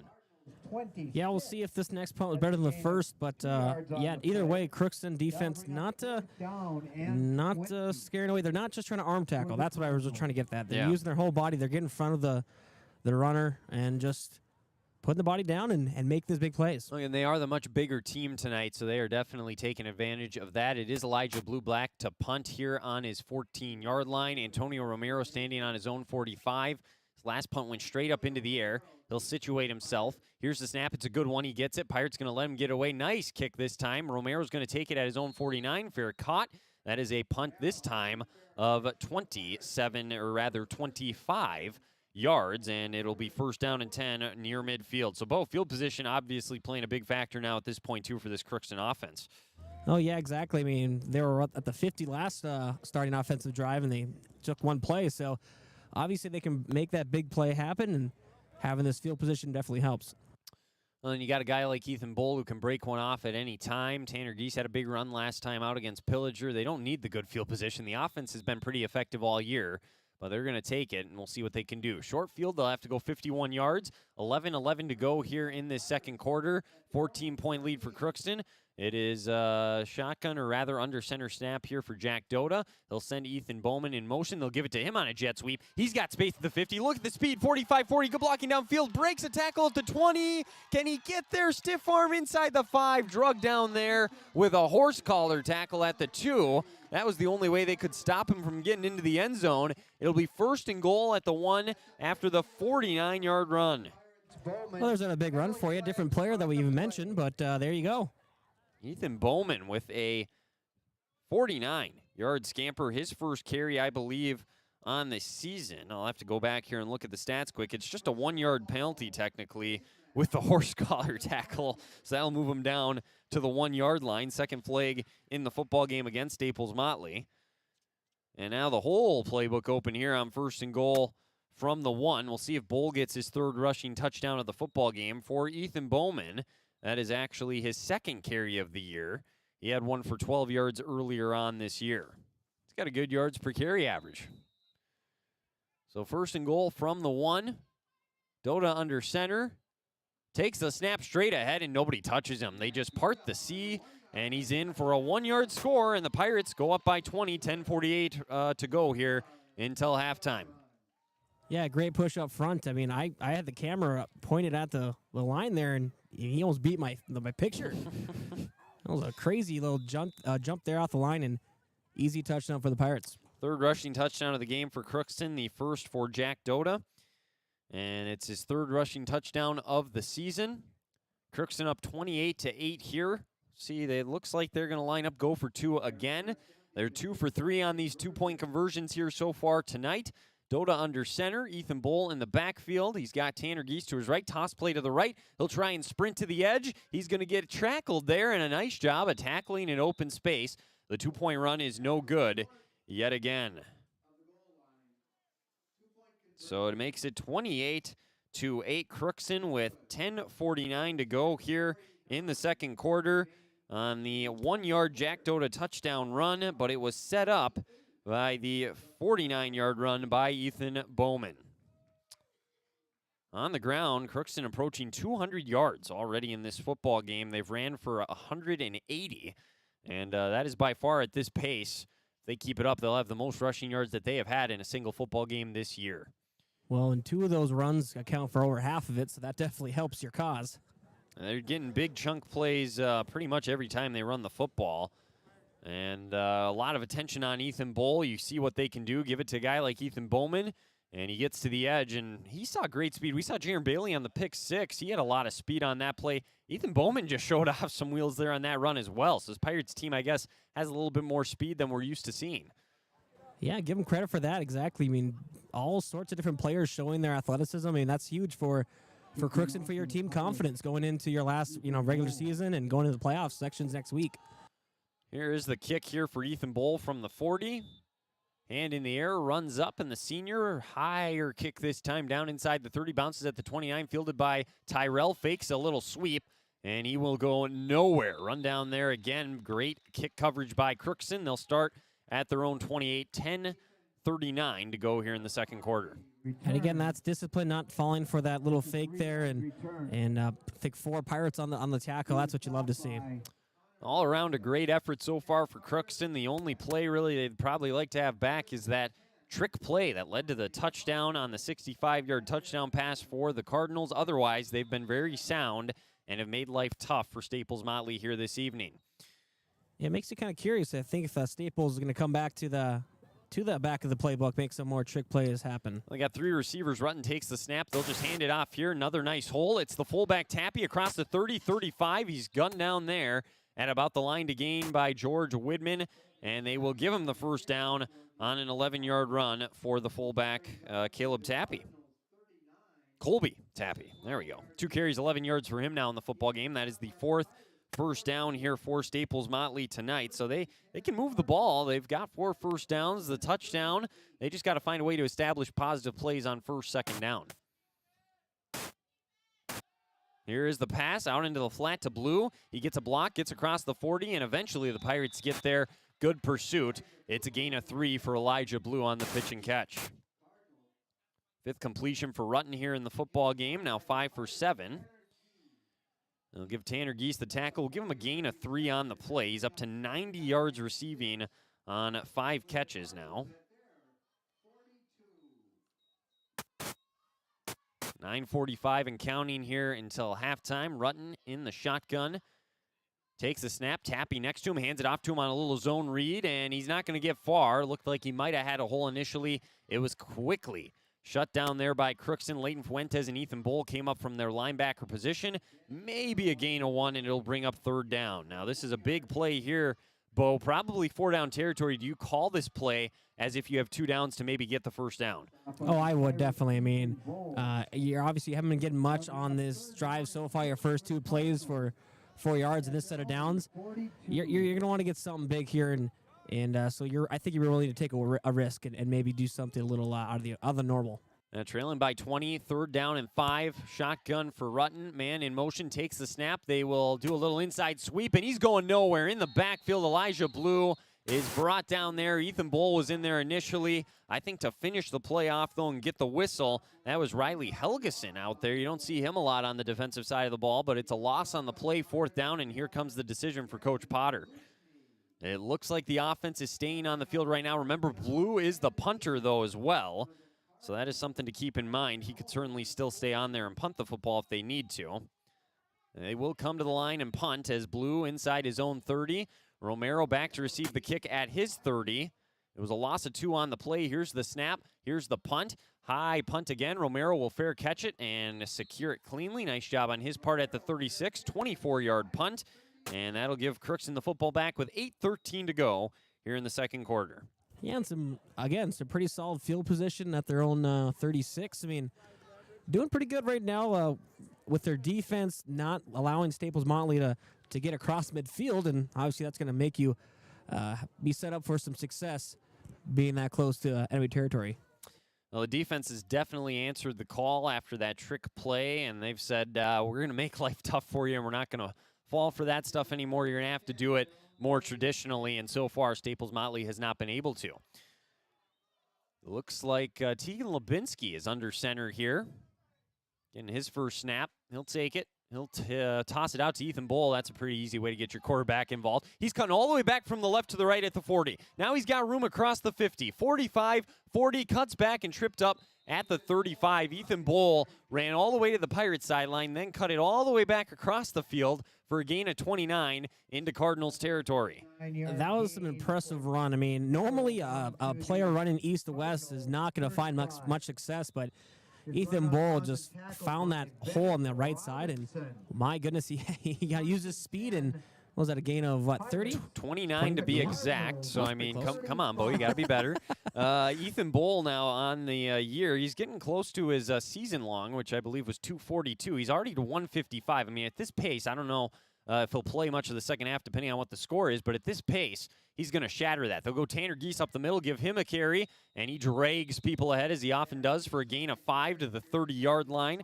And just his second carry of the night. We'll see if he gets more work as this game goes on. Crookston offensively, 8 first downs tonight on the year. They averaged 12. So all numbers, offense and defense right now, above average for Crookston in this game. A really complete effort right now. This has got to be exactly what you wanted to see if you're Coach Labarski, coming off a couple of losses as you get ready for the section tournament next week. And, obviously you want to be on a roll for sections, but as you just said, I mean, coming out those 2 tough losses, this is really big to show have your team show you that they're not going to quit, they're not going to roll over, they're going to keep it going. Well, and on a senior night, too, you love to see this, especially for some of the seniors having big games. Bull, a senior to the left side. He's going to get run down behind. Flake comes in from the secondary. He stays on his feet, 20, 15, 10. Tight ropes down inside, but we'll have to check the penalty. And now a second one comes in, and this is going to be a late hit on Crookston. So for sure they're going to have one coming back. If they're both against the Pirates, they'll move them back. If not, they'll just offset and they'll replay the down. First one is maybe in the area of holding. The second one is definitely going to be a late hit. Yeah, for how late that second one came out, it had to be a late hit. But like I said, I was watching Ethan Bull. I didn't see a hold back there. No, it came in from kind of the other side of the field, so that's why it's interesting, and it is going to be a hold, and then we'll see. They'll decline that one, and then they'll accept the personal foul. That was on Helgeson for finishing his block, so that'll be a 15-yarder, and it'll back him up to 2nd and 20. Looks like it was an unnecessary roughness hit from behind, I believe, so. Yeah, so that's the second unnecessary roughness call against Crookston in this game. Already 30 penalty yards against him now here tonight. I'll say it's been better than what it was against Pillager last week, but you still want to clean those ones up. Again, on a big play like that, too, you just cannot have that behind the play. Oh, exactly. I mean, it's just a drive killer right now, so we got to see if the Pirates can bounce back and get that momentum back. With where the flag took place, it'll be 2nd down and 15, so they only lose, I guess, a net total of 10 yards on the play. Labarski under center, man in motion is Ethan Bowman. We've already seen him once. They'll pitch it out to Bull, though. They're all over it, but he spins away from a couple to get back to the line of scrimmage. Elijah Blue should have had him for a loss of a couple, but Ethan Bull gets back for a gain of nothing, and it'll be 3rd down and long. You know, and it's not just the speed and strength he has. He has that elusiveness as well. I mean, that, as you mentioned, that could have easily been a loss of 3 or 4 or 5, but got back near this line of scrimmage there. So you got to give him credit for that because that should have been a blown-up play. 3rd and 15, they'll have to get to the Cardinals' 25 to keep the drive alive. Might have 2 plays to do it. Tegan Labarski on the year is 5 for 8 for 38 yards. Did throw his first interception last week. He's in the shotgun here with Ethan Bull next to him. It is Bull. I thought for a second maybe they were going Wildcat, but Labarski takes the snap. He is back to pass. Rush right away. Gets away from the pressure for now to the left side. A launch down the field, and that's going to be intercepted. Jumping in front of Carter Coette and picking it off was number 30, Connor Coons, and it'll be another Pirate turnover, and it'll be 1st and 10, Staples-Motley. Yeah, I'm trying to make a play. You got to respect that, but at the same time, a newer, inexperienced quarterback, so things like this will happen.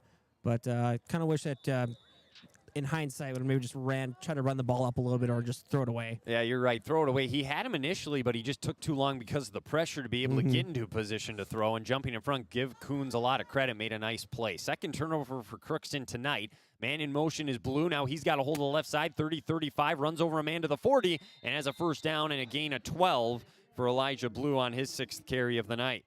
Well, Crookston's got to be ready here right now. I mean, after that penalty, the interception, now a 1st down right away. Staples-Motley looks like they might have some momentum going here, so Crookston's really got to buckle down. Well, for Staples-Motley, that is their 5th 1st down of the football game, so both offenses have been moving. It's just a matter of which one's going to shoot themselves in the foot, and really that's the only way they've been stopping themselves. Crookston has not punted the football yet in this game. 1st and 10, snap to Elijah Clausen. He'll hand it off now to Tappy. And the fullback maybe plows ahead for a yard or 2. That right side of the defensive line for Crookston standing strong will give him a gain of 1. It'll be 2nd and 9. And that was a play they needed right there. A big stop. And just to slow the game down right now. Make Staples-Motley kind of not, because, I mean, we saw it earlier. They like that quick huddle, like that quick plays. So allow Crookston, take a breath, get a breather, slow down the game, and get another stop. Well, 4:35 and counting until half. You definitely got to keep an eye on that clock. I know the Cardinals like to go fast, but I'd be using as much time as you can. Here's the snap to Clausen. He'll roll out to the right. He will throw. He's got his man off the hands again, incomplete. There is a late flag. It was in the vicinity of where the ball was thrown. I'll be interested to see what they call here. I don't know what that could have been. Ethan Bull was applying pressure, but it didn't look like he knocked the QB to the ground or anything, but it is going to be a personal foul. And they're going to say he hit him in the face, I guess. So it'll be on Crookston again. Another one you'd like to have back. You just cannot have those. That'll be 15 yards, and it'll be an automatic 1st down instead of a 3rd and 10. You know, the discipline that was in that 1st quarter for the Pirates seemed to have been long gone right now. That's 2 penalties in this drive, or in the past 3-4 minutes. That's huge penalties as well. Negating a big play on offense, now keeping their drive alive. Crookston's really got to start to shape things up. They move it down to the Pirates' 44, 4:24 to go. Clausen, now he fumbles it. He's going to get back on it. He's just going to try and run, and Crookston's all over him there. It'll be a loss of 5 on the play. I don't know. Who do we want to give the tackle to there, Bo? I mean, there was about 5 of them that knocked down Clausen on the missed snap. Yeah, that was tough to see who got there first, but the Pirates definitely catch a break right there. Otherwise, that could have been, again, keep this momentum going in favor of Staples-Motley. So Crookston catches a break. Let's see if they can build on it and get a stop. Well, the sophomore Clausen seeing a lot of him tonight. I mean, Rutten was the starting QB, and now he's going to trot back onto the field. It'll be 2nd down and 14, 3:46 to go. Both teams have all timeouts in their pockets here for the last couple of minutes of the half. It's 28-8, Crookston in front. Here's the snap to Rutten. He'll go back to pass to the right side, set up a screen back to left. This could work if they complete it. They do. He makes a man miss. This is Tappy back to the original line of scrimmage and eventually brought down there. A gain of 4. Give the tackle there to, I believe, Nate Labarski, who came up from the secondary. It's a gain of 4. He kind of stumbled when he caught it. Otherwise, he could have had a lot of yards on that play. Yeah, the pass was just a little high. He had to kind of stretch out and get that one. If he would have got that right in his chest and on the run, that could have been a very big play for Staples-Motley. So the Pirates catch another break, and we got a long, is that 3rd and 10? Call it 3rd and 10, back to the original line of scrimmage. 3 minutes to go. Snap rolling out his run. He's being pursued. Nobody open down the field. Now fires across the middle. Tipped and intercepted. A diving interception by Ethan Bowman at the 33.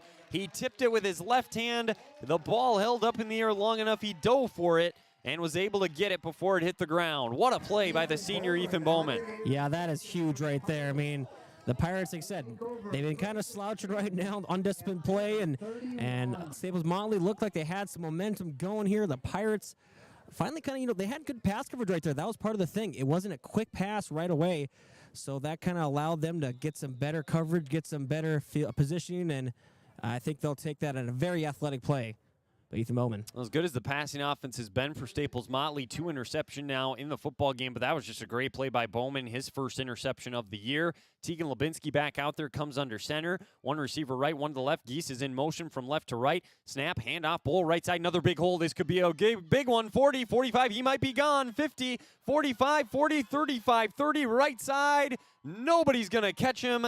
Ethan Bull, for the 2nd time tonight on the first play of the drive, takes it to the house. This one 69 yards, and the Pirates back up on the scoreboard once again. That's a very nice play. Good blocking and just used that speed. He just found a little bit of space, and he just found that extra gear, and that's all she wrote. 69-yard touchdown run, the longest of the year for Bull. That is his 19th rushing touchdown. He's got a hat trick again tonight, and 224 on the ground on just 10 carries. In the first half. How much will he play in the second half is the question, because he could do something special tonight if they give him the opportunity. Yeah, that's what you kind of have to balance, I guess, and see what you want to do, what you want to play with, and if you want to worry about sections or if you just want to go for a special night like you mentioned. They'll go for 2 here. Lubinsky takes the snap. They're 2 for 4 on 4 2-point conversions, and diving in and getting across was Ethan Bull. He knew exactly where he needed to go. 2-point conversion is good, and it's 36-8, Crookston in front. So Ethan Bull, 3 rushing touchdowns of 69, 50, and 1-yard runs. He's over 200 yards on the ground. Crookston approaching 300 yards on the ground as a team in this first half. It's the most points they've scored in a half. I got to look at their schedule quick. I think this is the most points they've put up in a game all year. I take it back. They've put up 41 against Hawley.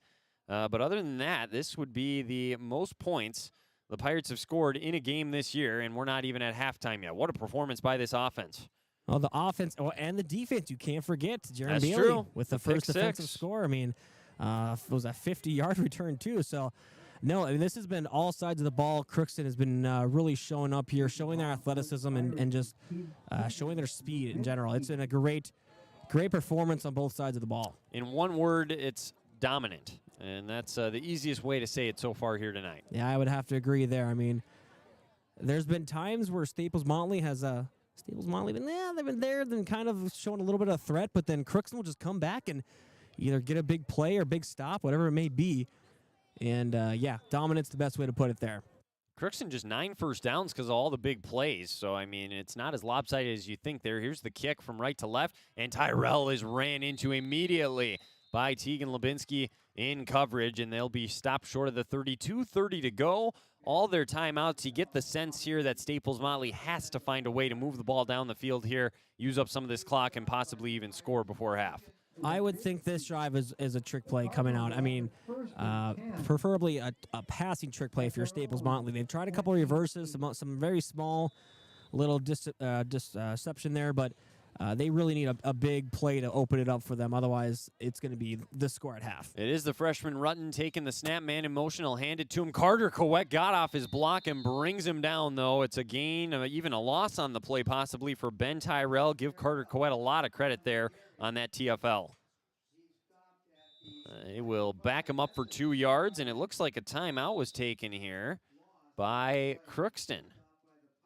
So they'll have 2 remaining, and here's the Pirates saying maybe we want the football back so we can go score again here before half. You know, why not? Don't take the foot off the gas pedal there. I mean, you've maybe have seen that last week in Pillager. They had that 12-point lead. They might have gotten a little comfortable, and you know, things can happen. So, granted, this is a bigger lead, but still, I mean, this is you don't want to put off the gas, especially going into sections next week. I mean, it might get a little repetitive saying it, but it is that time of year. It's very important to make sure you're playing your best ball.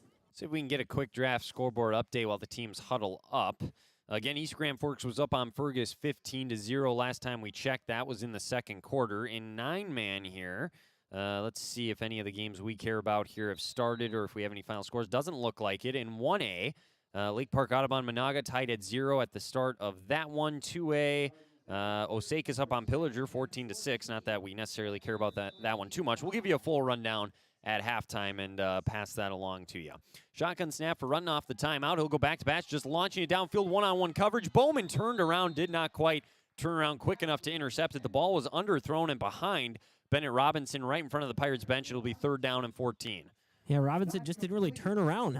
If he would have looked a little earlier, probably could have been able to stop and make a play on that. But Pirates catch a break there, maybe a little miscommunication either way, or just underthrown ball. But it works out in Pirates' advantage. It's a long 3rd and 14. Rutten now through the air, 5 for 9 for 33 yards. He does have the 1 interception on 3rd and 14. You just want to make sure you put yourself in position here. Don't throw an interception. Turn the ball over deep in your own territory.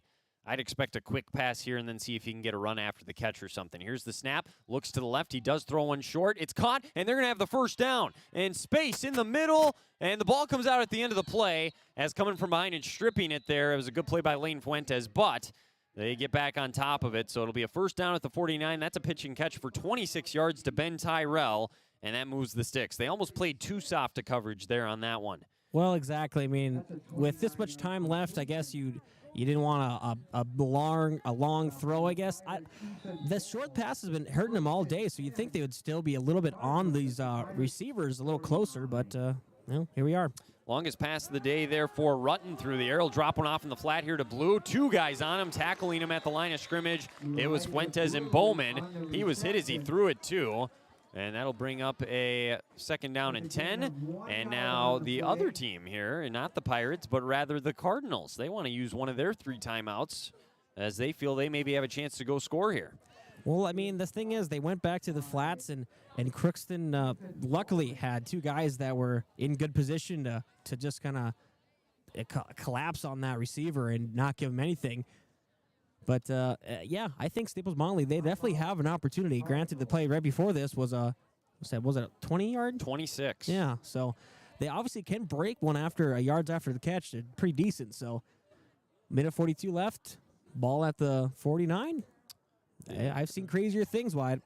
Me too, man. You don't have to tell me. I mean, we are not new to this by any means. So, on the flip side, though, it was a little risky from the point of view if they get stopped a couple times now, Crookston's going to have a lot of time to potentially go score. So it's kind of the game of cat and mouse, and you just got to figure out how you want to handle it. But Coach Potter says, I trust my offense. I trust my guys. We're going to take one, and we're going to go down here and see if we can't score now. And I like that, honestly. I like coaches they're showing confidence in their teams by allowing them to make the plays. I mean, if you don't allow them to try to make the plays, then you're going to have a rough season, rough 4 years of playing. And here's the snap. Rutten back to pass, throws out to the left in the flats. It's caught, tackled there at the ankles by Antonio Romero. It's a gain of about 5, and it'll bring up a 3rd down and 4. On the other end of that catch was Tyrell again, his 2nd of the drive.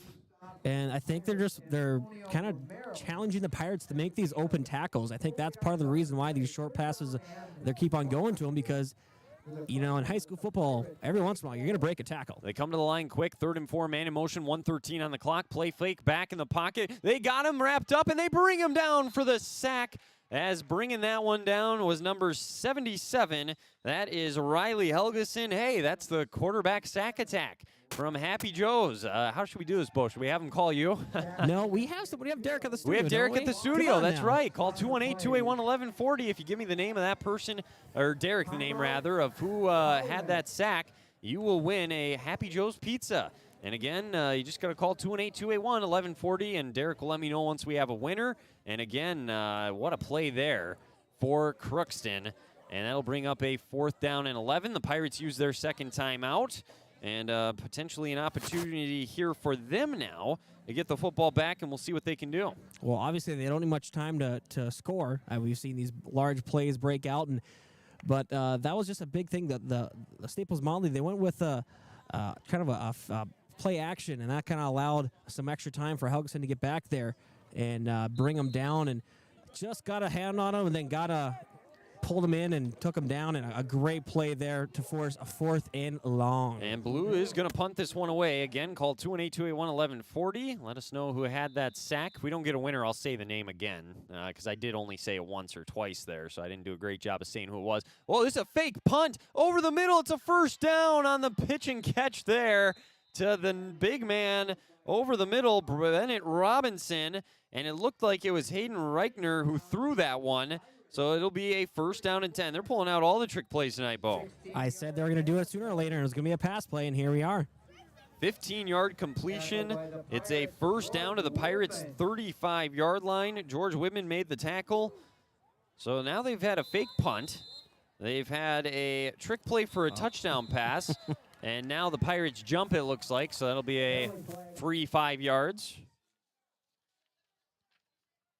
Well, trying to jump the play there and try to stop this momentum, unfortunately, that was just the call for motion, so therefore the ball was not hiked, and here we are, another 5 yards. So bring up a 1st down and 5 from the Pirates' 27. As they come to the line, clock continues to roll, 50 seconds, takes the snap, Rutner, he'll take off and run with it, slips, and gets back to the original or rather the line of scrimmage there. Tackled on the play by Hunter Knutson. Clock rolls. They only have 1 timeout left. Rather, no, they have 2. I'm surprised they didn't use one. Crookston has 1.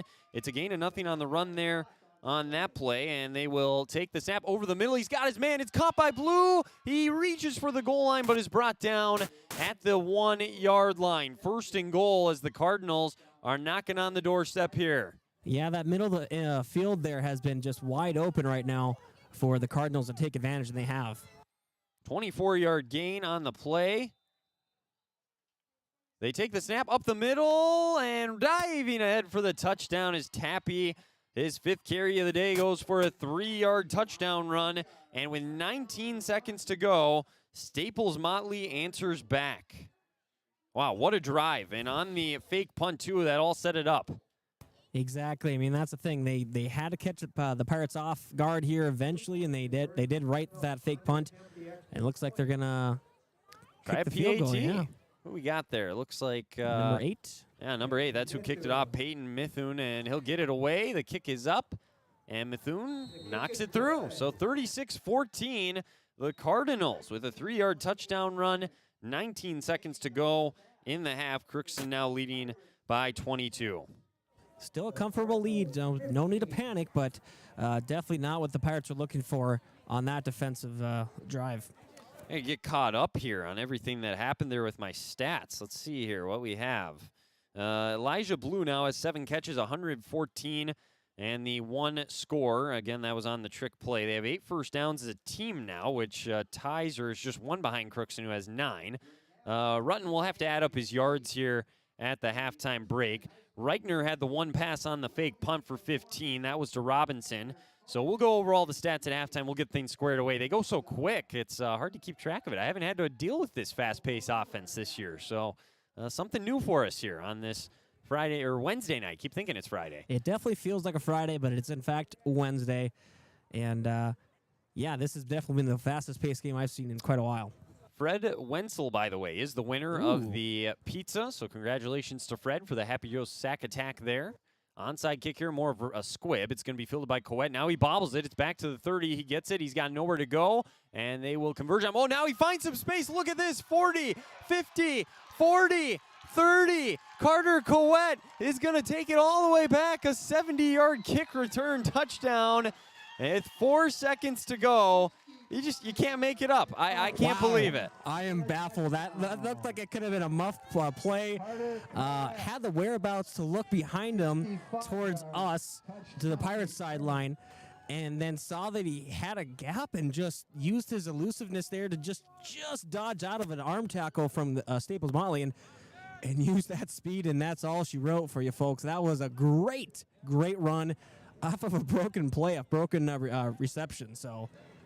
Yeah, I spoke too soon. I thought for sure they had him surrounded. How did he get out of there? Again, like I said, he just somehow squeezed in between a blocker and a Cardinal, and again, he just kicked it into gear immediately. Give him credit. The acceleration was impeccable. They'll go for two. Dota back out there under center, takes the snap. It's handed off to Bull. He'll walk into the end zone for the 2-point conversion, and it's 44-15 Crookston. With 4 seconds to go, I can't say that's going to be the score at halftime, though, because who knows? With what we've seen here in the last 20 seconds, Staples-Motley will find a way to put one into the end zone here. I mean, I hope not for Crookston's sake, but you want to go into half with this momentum right now. That is huge. I mean, that's fired up the sideline as well. I mean, after that fake punt drive by Staples-Motley, I mean, this sideline kind of a little deflated. Granted, they still have the lead, but it hurts when you have a trick play work off you. And so that reception, that return right there, just like I said, breathed a whole new life in the sidelines. There's players running down the sidelines celebrating. That was great. 44 points in the opening half. That officially surpasses the 41 they scored against Hawley for the entirety of a game. Labarski's going to kick it off as soon as they get a tee to him. They'll launch one in there. And what do you do here? I wonder, just squib it maybe and then try to just bring them down and let the clock run out? I mean, how do you want to handle this is the question now for Crookston. Well, if he did what he did last time, it would be just like a squib. I mean, I don't know if he meant to do that last time, but. That's true. I forgot. This is Labarski kicking once again. Hand in the air. Let's see what he has for us this time. Kicking right to left. And this one, a much better kick. Down inside the 20, fielded here. This will be the last play of the first half. It is going to be Tappy to the sideline. He's cut down there at the 30 on the short return. That'll do it. 44-15. Crookston will take the halftime lead. We'll talk with Coach Labarski here before he heads on down, so we'll send it down to Bo momentarily here. But what a half for Crookston. We'll go over all the stats and the scoring summary at the halftime break, a draft scoreboard update, and more in just a bit. But we'll send it down to Bo here. Well, wait a minute. Now Coach Labarski's going over to talk to the official about something. And now he'll head on over, and here we go, Bo. We'll send it on down. All right, Coach. Well, just initial thoughts off of a wild half. Yeah, it was a wild half. We're fortunate to be up on the scoreboard where we're at right now. We need to stay away from penalties altogether, and undisciplined penalties are really hurt. Yeah, that's definitely been a drive killer, momentum killer on both sides of the ball. And, obviously, a lot of success, a lot of big plays, too, which is obviously great. Get your offense off the field right away. And so what right now are you going to go into this the halftime huddle here? What are you going to tell your players, and what are you going to work on, improve on? Well, first of all, we haven't played, I don't know if we played too many complete games in all 4 quarters. So our third quarter has been really difficult for us, so we better come out and play well. Yeah, for sure, definitely. I mean, obviously, a big league like this, you don't want to let it go away. And anything else you just want to improve on besides just a complete game? Any aspects of the ball, or just kind of just make sure you're disciplined and continuing on? Yeah, we need to be assignment sharp on defense, and we need to be able to throw the ball a little bit. I understand what the score is, but we have to find a little bit of a passing game. So obviously, this late in the season, you got to make sure everything's firing. So sounds good, Coach. We'll talk to you after the game. All right, thank you. Back to you, Wyatt. Thank you, Bo. That was the head coach of the Pirates, Nate Labarski. We'll take a break. When we come back, halftime show will be coming up. We'll look at the stats, the scoring summary, and more. It's 44-15 Crookston in front after 24 minutes of play here on senior night. You're listening to Crookston Pirate Football on KROX. It's always growing season here at United Valley Bank. We're focused on growth for our customers and communities, success for farms and businesses, and improvement for ourselves. Partner with us, and you'll see firsthand just how much the right hometown banking team can change your perspective. Together, there's no limit to the heights we can reach. United Valley Bank, our roots make us stronger. Member FDIC, an equal housing lender. Harvest is more than the act of reaping what you've sown. It's the culmination of months of hard effort, along with a few weeks of working 24/7 to bring the crop in. At Sesvanderhof, we're continuously working to develop sugar beet varieties that thrive despite the pressures from disease and the challenges of nature, so that you can end each harvest on a high note. Because sharing the pride of success starts with sharing the passion to achieve it. Sesvanderhof, a passion that grows. Tri-Valley Head Start Child and Family Programs offers child-centered, family-focused services in a community-based setting. The program provides health, nutrition, dental, mental health, family services, and parent engagement opportunities. Available for income-eligible children birth to 5 years old, as well as children with special needs, at-risk children, and families and pregnant women. Tri-Valley Head Start Child and Family Programs has centers in East Grand Forks, Grafton, Ada, and Crookston. For more information, visit tvoc.org. Exceptional people, exceptional care. Riverview Health is pleased to welcome Dr. Vanita Parikh to their team. Dr. Parikh is an experienced interventional pain management physician specializing in effective treatment options to increase functionality and comfort for daily living. For appointments, call Riverview Clinic at 218-281-9595. Dr. Parikh has seen patients in both the Crookston and East Grand Forks clinics. Riverview Health. With the fall season right around the corner, Grove Mechanical in Crookston is ready to prepare you for winter. They suggest having your heating system serviced regularly to keep things running smoothly. A skilled technician will clean and service your heating equipment to ensure safe and efficient operation. It's never too early to get ready for the upcoming winter season. Before the cold sets in, call Grove Mechanical today, your hometown heating and cooling professionals. Give them a call, 218-281-3863, or visit their website, grovemech.com. You can make a sweet life right here in the Red River Valley with a career at American Crystal Sugar Company. Our shift schedule offers 14 days off per month, which gives you time for family, friends, the great outdoors, and everything else you enjoy about small town living. Entry-level positions are available, and pay starts around $18 per hour. Apply today at crystalsugar.com and share in our sweet success.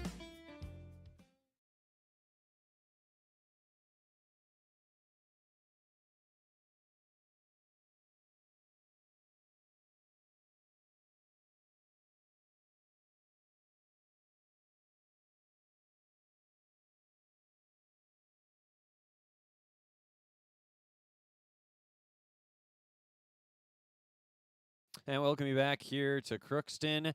44-15 is your halftime score. The Pirates up here on the Staples-Motley Cardinals. Let's take a look at our scoring summary from that opening half, and based on the score, you can tell there was quite a bit of it. We'll start things off right away. Crookston got on the board, a one-yard touchdown run on the opening drive of the game for Ethan Bull. That was with 10:22 to go in the first. They followed that one up. Rather, actually, Staples-Motley tied it at 8-8 on the trick play 65-yard touchdown pass to Elijah Blue. That was with 3:31 to go in the quarter. And then less than 30 seconds later, a 50-yard touchdown run for Ethan Bull made it 16-8 after a good two-point try. Then it was the Jaron Bailey pick six with 1:32 to go in the quarter, a 60-yard return there for the senior Bailey. They would fail on the two-point conversion. They would extend the lead with 10:49 to go until half with a Jack Dota QB sneak for a 1-yard run. After the run failed, it was 28-8. They would go up 36-8 on a 69-yard touchdown run for Ethan Bull with 2:36 to go in the half. And we still weren't done. There'd be two more scores in the opening half. Staples-Motley would score with 19 seconds left, and then kick the extra point. It would be good. And then Crookston, Carter Coet on the kick return touchdown looked like they had him bottled up. He broke away from all of the tackles and found a way to go score on a 70-yard return. That made it 44-15 after a good two-point try, and that is where we're at right now. So a little bit of everything in that opening half, and Crookston has the lead here by 29. It'll be 35 points. It'd be running time in the fourth quarter if they get to that point. If they do not, then we'll play a full second half as expected. But just a little note there is Crookston up big here in this one. Let's go over the stats. We'll start with the team stats. For Crookston in that one, 295 total yards, 283 on the ground, 12 plays, and 12 through the air. They did it on just 18 plays, which is pretty remarkable. They had 9 first downs. They had 4 penalties, though, for 50 yards, which is what Coach Labarski talked about a little bit there to Bo before we cut up here for the halftime show. They do got to limit those and find a way to play a little bit cleaner in that department. For Staples-Motley, they doubled them up in plays with 36. They had the ball a lot more in that opening half. They ran for 35 yards, threw for 168. That's a total of 203 yards in the game, 8 first downs, 2 penalties for 11 yards. That is a look at the team stats individually, starting with the Cardinals through the air. 3 different guys threw a pass there in that opening half. It was the starter, Eli Rutten, with 10 completions on 14 attempts, 88 yards and an interception. Elijah Clausen, 1 for 2. You get really good or really bad with him, I guess. 65-yard touchdown pass. The other one was the interception. So take what you get with that. And then lastly, on the fake punt, it was Hayden Reichner, 1 for 1 with a 15-yard touchdown score, or just a 15-yard completion on the fake punt. So that is what we know there for that. And through the ground, it was Colby Tappy, 5 carries, 16 yards, and a score. Elijah Blue, 6 carries, 17 yards. Elijah Clausen, 4 carries, 8 yards. Ben Tyrell, 3 carries, 0 yards. And then Elijah Rutten, the QB, got sacked once for a 6-yard loss. Elijah Blue, 7 receptions, 114 yards in the lone score. Ben Tyrell, 2 catches, 31 yards. 2 catches for Bennett Robinson and 19 yards. And Colby Tappy had 1 catch for 4 yards as well. Elijah Blue also had 2 punts for 49 yards. That is a look at your opening half stats there for Staples-Motley. For Crookston, they only ran 18 plays, 2 passes. Jack Dodo was 1 for 1, 12 yards. Tegan Lubinsky, 0 for 1 with the interception. Ethan Bull, it was the Ethan Bull show there as usual in that opening half. 10 carries, 224 yards, 3 touchdowns, runs a 69-50 and 1 yard for the scores. Next in line would have been Ethan Bowman. He had a carry for 49 yards on just his 2nd carry of the year. George Whitman had a carry for 9 yards. Tanner Geese, 2 carries, 8 yards. Jack Doda, 2 carries, -7 yards. He fumbled once, but he also had the touchdown run on the QB sneak. Carter Quett had the lone reception for 12 yards. They did not punt the football. That is a look at your first half stats, team stats, individual stats. That's what we can pass along for you right now. Do have some bad news for our listeners. We did not win the Marconi Award for Small Market Station of the Year, but hey, we were one of the 5 finalists, so we can hang our hat on that at least. Who won? I didn't say. He didn't say yet. We'll find out later. Let you know. We were competing against some big markets that were in the small market, so yeah, I guess. did what we could, but I still think we should have won. I do too. I mean, just an unbiased opinion on both of our parts. So obvious, completely unbiased. You know, it's not like we get our paychecks from KROX or anything like that. Never. You get paid by them? Yeah, right. But got that news from Chris. Hope he's enjoying the award ceremony there in New York.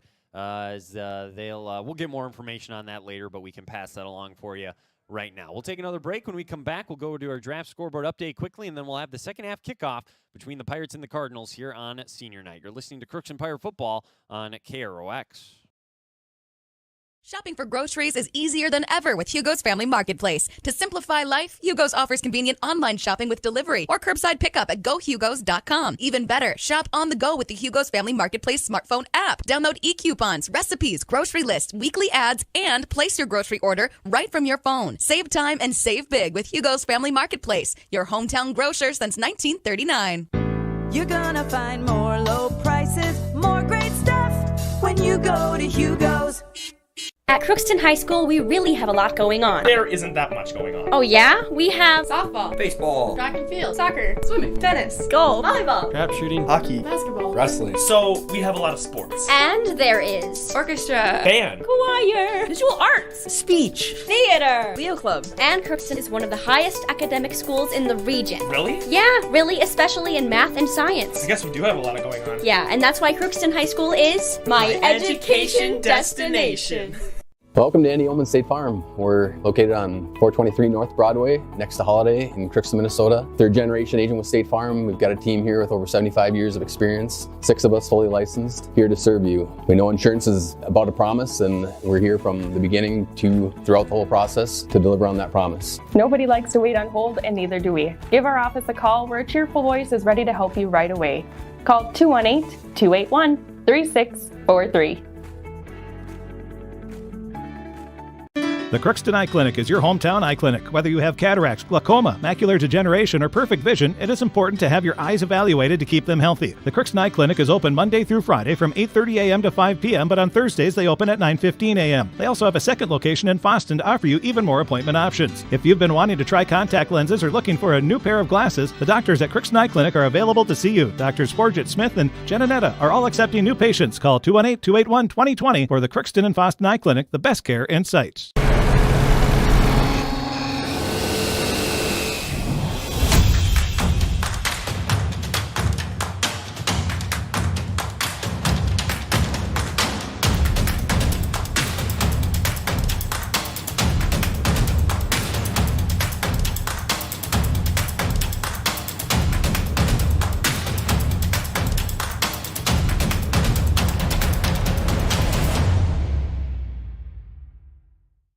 Ever wonder what your city government does for you? They provide police and fire protection, emergency and disaster preparation, building code and zoning enforcement, street repair, cleaning and snow plowing, curbside garbage and recycling collection, plus spring and fall cleanup weeks. They deliver safe drinking water and maintain a wastewater system. They care for 22 parks and provide year-round recreation activities. They give loans for economic development and housing. They do all this and much more with the help of your city employees. You're watching Crookston Pirate Activities on the KROX live stream. It's brought to you in part by Riverview Health, American Crystal Sugar Company, CHS Egg Services, Christian Brothers Ford, Bremer Bank, Grove Mechanical, Crookston Eye Clinic and Boston Eye Clinic, Crookston Valley Co-op, Hugo's Family Marketplace, United Valley Bank, the Benedictine Living Community, Villa St. Vincent, Ottertail Power Company, Crookston School District, Cess Vanderhoff, Andy Omen State Farm, the City of Crookston, and Tri-Valley Head Start, all bringing you Crookston Pirate Activities on the KROX live stream.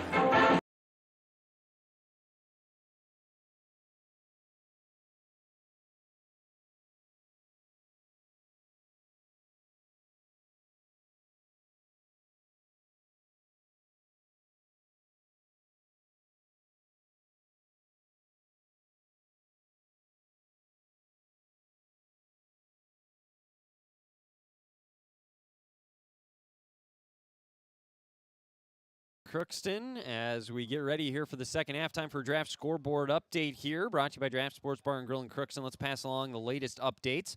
Let's see, Monoman Waubun up on New York Mills 8-0 in the first at the moment. Timberwolves up 8-6 early against the Thunder. Give us the title, baby. Let's go. That's a good start. This has to be a win We'll at take home it. against We'll take OKC.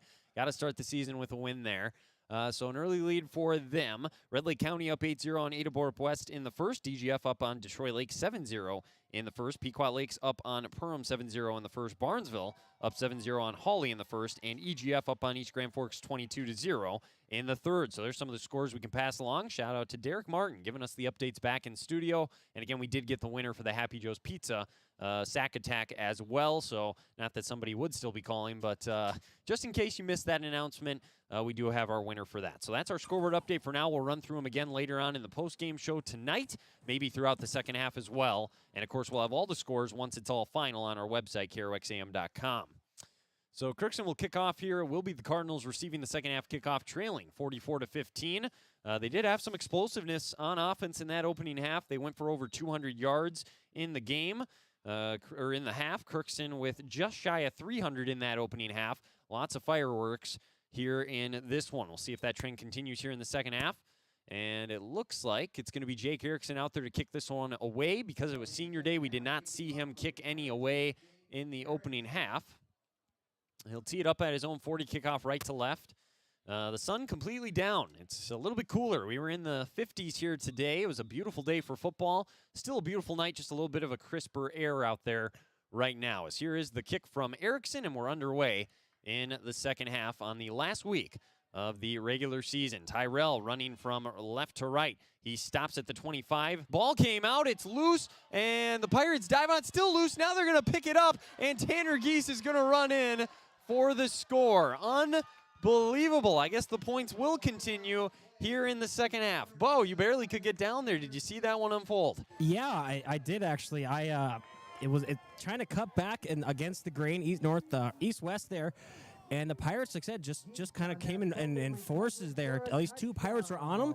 One stripped the ball, and then I don't know what's with the ball. It's got some jumping beans in them. They've been bouncing all over the place when they're on the ground. But either way, finally able to scoop it and score. A great start to the half. And this is exactly what you want to see to keep the train rolling here.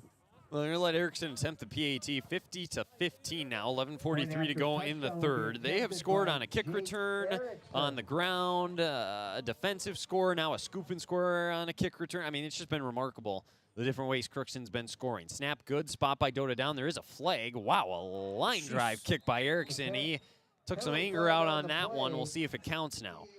Legal motion on Crookston, so they'll back him up 5 yards. Erickson will have to prove it again. He had 6 on the line there. It was the call. How is that a call? I don't know. With the kick. That's what he said. So anyway. Okay. But the thing is, if Erickson at least stays accurate as he did last time and gets half this power on it, I think he'll be good. Because, he one-hopped that one to the fence around the track. So. And there's no breeze, folks. Keep that in mind either. The flag is limp over on the far side of the field. What, you like that one or something? No, I mean, there is no wind here, not wrong. But, he kicked that one at least an extra 30 yards. Yeah, that's up there. It's hard to gauge when it's an extra point, but that's close to as far as I've seen him kick it all year, honestly. He looked good. Maybe it's that extra rest there. Maybe. On senior night, there you go. The point after touchdown. So they'll try it again from the 15, so it's a 25-yard extra point now. Snap is high this time. They get it down, and it's going to be blocked. They can return this. No, they blew it dead. I guess they can't return it. Otherwise, they might have been going the other way for a 2-point conversion. But PAT is blocked. 50-15 is officially the score. That's a bit of a bummer. A great solid kick gets called off by a weird call, and obviously that high snap didn't help. But either way, Pirates still with a lot of momentum to start this half. Yeah, 50-15, not running time, even though they're up 35. We'll have to get to the fourth quarter for that. But Staples-Motley will get the ball a little bit quicker than they would have hoped for here to begin this second half. Well, getting it back, you mean? For the second time in this half, technically. Oh, you got a point there. Yeah, I didn't think of it that way. Technicalities, got to keep you on your toes. You do. Otherwise, I'll sleepwalk my way through this. So, well done there. Now that you're not taking pictures, you're more you're on top of things, I guess. Look at that. Hopefully people aren't sick of my voice yet. They hear a lot of me on the radio. You're not going to let me get away with anything now. I gotta be extra sharp. We got to keep on getting better. Obviously, we didn't get this Marconi award. We got to keep on getting better. Too soon. I was just going to say, I guess that's why we didn't get it. But, if you hadn't heard, we did not win Small Market of the Year for the Marconi Award, but we were one of 5 finalists. So in the nation, so that is something to be proud of. As Erickson kicks away, we'll turn our attention back on the field now as the catch made inside the 10 by Tappy across the 20, 25, breaks a tackle, and Carter Coet wrangles him down there at about the 28 after a return of about 20 yards. Erickson just got a leg on him. Wow, that was a hard. That wasn't a high one, which obviously you'd probably prefer if it had a little more air on it to get your guys down. But in high school football, he fielded that within the 10. Yeah, no, and we've seen him with the wind kick it for touchbacks this year. So he just shows you what a leg he has without the wind to almost still get it down for a touchback. So Elijah Rutten will be back to take the snap here in the shotgun.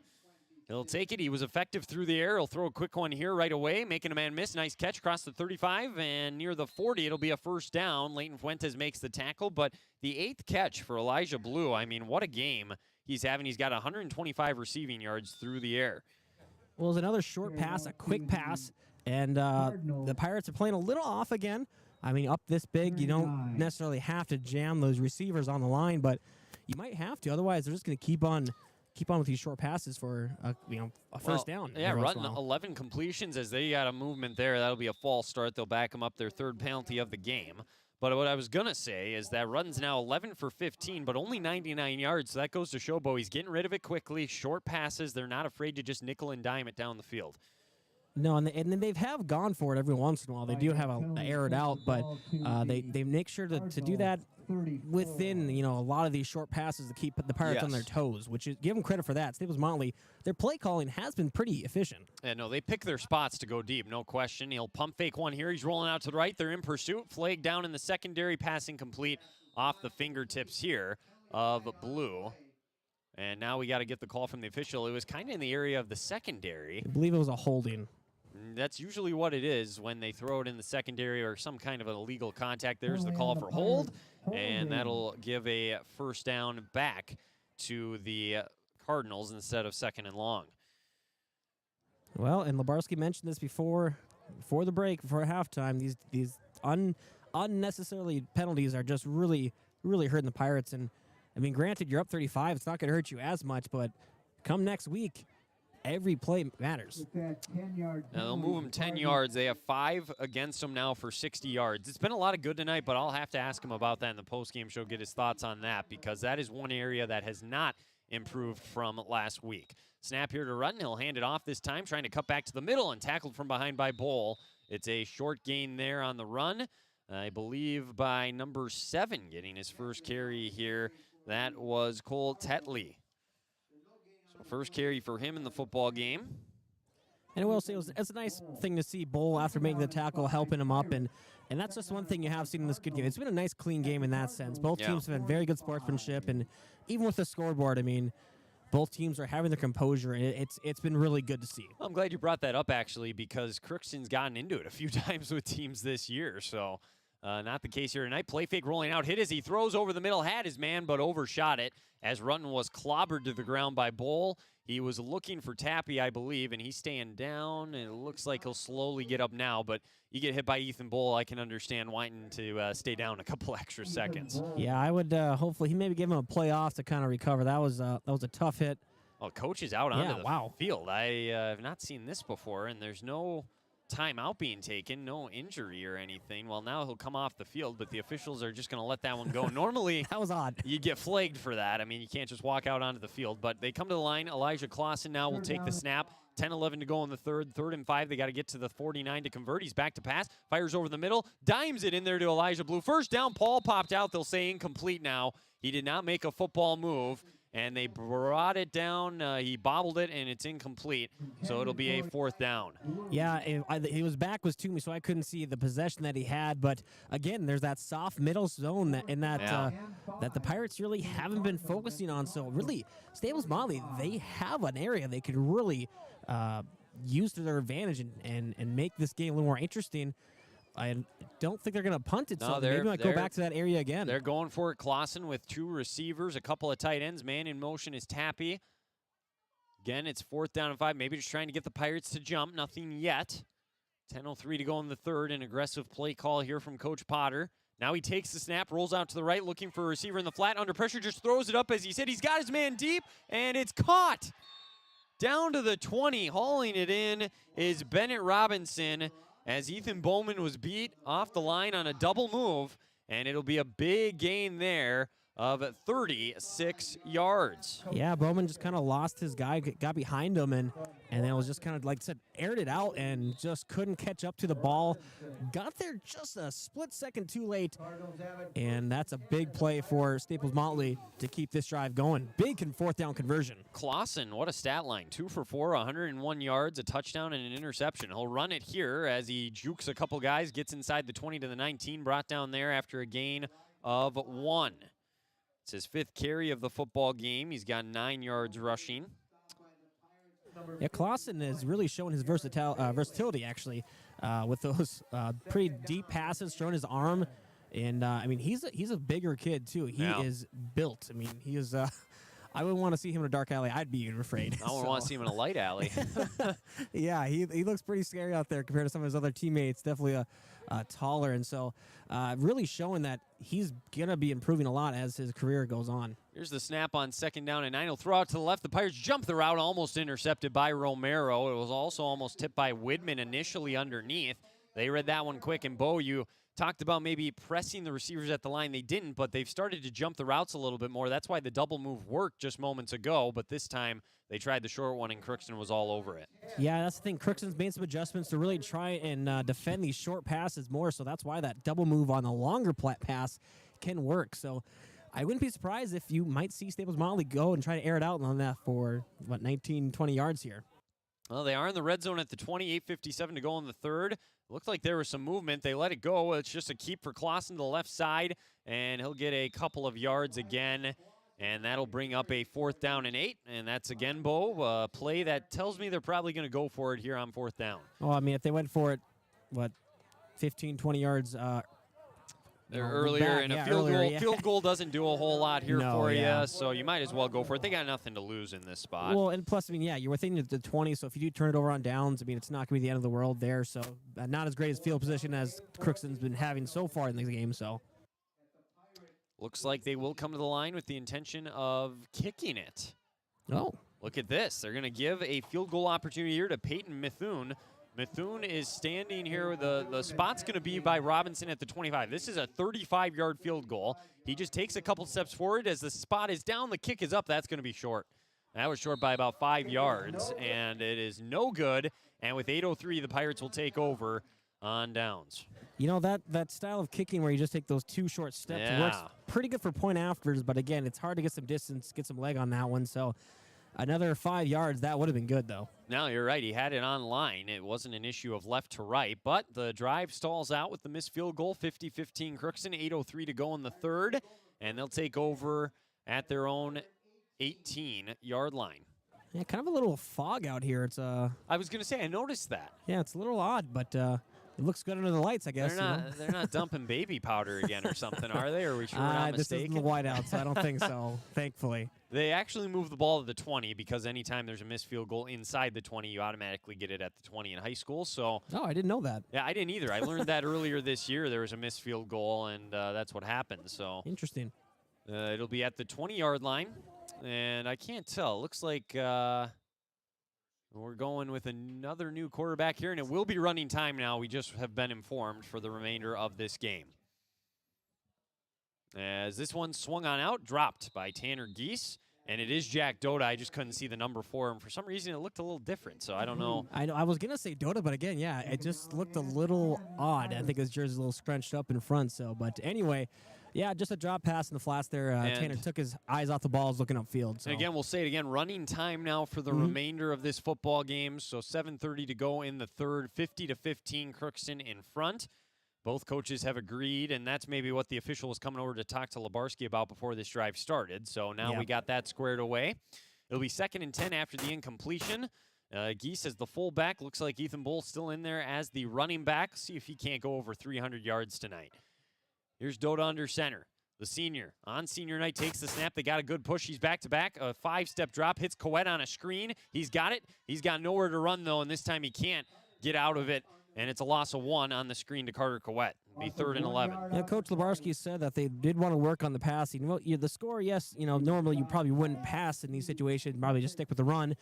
But with running time and also just the fact that you want to work on your pass game before sections next week, it makes sense they're trying to get something going through the air. Well, I like what you said about the running time because you can throw and still keep that clock moving in this spot, and it's not like you're trying to run up the score or anything like that. I mean, the section playoffs is next week, and Crookston's pass game has really been non-relevant all year, so expect them to throw more in this second half. They got to try and find some sort of offense through the air.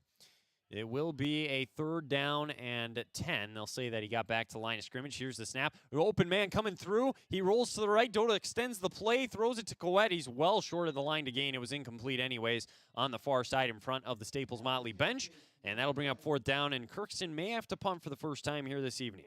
Yeah, it looks like Erickson's coming out, so they will punt. But something I've noticed over the past games that I've been able to watch or cover for us here at KROX is that when it comes to the run blocking, run offensive line game, it's been very effective. They've been able to get lanes and get things moving, but when it comes to pass blocking has not been as solid on the offensive line. Like Doda's constantly scrambling away from guys getting through. So that might be something Coach Labarski needs to look into for next week. Well, 5:30 to go. High snap as he gathers himself. Here's the kick by Erickson. Fair caught here back at the 45, and it's a punt at 25 yards as Blue Fair catches it. So Erickson averages about 31 yards per punt this year. Just one of 25 there, and they'll take over in Pirate territory at the Pirates 45. So I wonder, Staples-Motley here in this spot, let's say they go score. Will they have second thoughts and say, hey, let's stop it. We're back below 35 points, and let's get this thing going. I mean, why not? Why not? I mean, that's the thing also. It's like, yeah, this is also an opportunity for them to work on their game. That's what the last half of a game, no matter what the score is. You know, if you're down, work on your game and improve. If you're looking at positives, they actually have more first downs than Crookston does in this game. True. The negative side of that, it's because Crookston has broken off a lot of big plays. But they do have 10 first downs as an offense. Crookston just 9. Clausen takes the snap. He's under pressure. He's hit as he throws, launches it deep to the left. They got a man open again, but it's thrown out of bounds. Blue got by Romero on the left side. And again, I didn't see downfield because I was watching the play by the line of scrimmage. I'm guessing that was some sort of a double move to get behind the secondary. Crookston might have to stay a little bit more true. Yeah, that was on the far side, so I couldn't catch it either. But, I mean, wow, what an arm there. That was quite the, I think it was a 30, 25, At 35 least. yard throw in the air. I mean, At least, yeah. And that was a good spiral, too. He is really showing his stuff here. Well, and Rutten, he kind of got shaken up, so we don't know if we'll see him again or if he's okay. Clausen's been playing anyways. We got all sorts of movement there. 3 flags fly, and they'll back up 5 yards here. This will be the 4th flag of the game against the Cardinals. That'll be 21 yards against them now. Crookston with 6 of them, though, or 5, rather, for 60 yards. So Staples-Motley still doing a little bit better in that department. Yeah, Staples-Motley, their penalties have been more false starts, 5 yards, nothing big. Crookston's really been shooting themselves in the foot with these big penalties. This was a cleaner game at the start. It seems like it's kind of gotten a little bit sloppier, and of course it's 50-15, Crookston in front. You wonder if that has anything to do with it, but teams have not been quite as sharp here, especially as of late. Clausen takes the snap, handoff to Blue to the left. He cuts back to the middle, nice move, and now he's tripped up and stumbles over a Pirate at the 45, back to the 43, a gain of 7, and it'll set up a 3rd down and 8. Wasn't sure who that was that tripped him up in the secondary, but it was a nice tackle because if he got by that, he might have been gone. Yeah, I think it was George Whitman there who was at least on the ground, so I think he tripped him up. So was he on the ground before he made the tackle, or did he? I think so. See, I think he was too, and I'm trying to figure out why or how that happened. Things happen on a football game there, so. 3rd and 8, they go quick. Here's the snap. Pirates blow this one up, and they'll drop him for a loss of 4. It was Tyrell, and again, he's had a tough time getting going. Carter Coette around the edge, another nice defensive play. So Tyrell with the loss of 4 on the play. And on 4th down, I guess we'll see the offense. Who knows, maybe they'll punt. Hard to say. Clay Hansen also in there on the stop. They will go for it. Coming to the line, 2:20 to go. Not even thinking about this. 4th down and 12. They got to get to the 30 to convert. Clausen takes the snap. It's a pass all the way. 5-man rush. Fires over the middle. This one dropping the interception.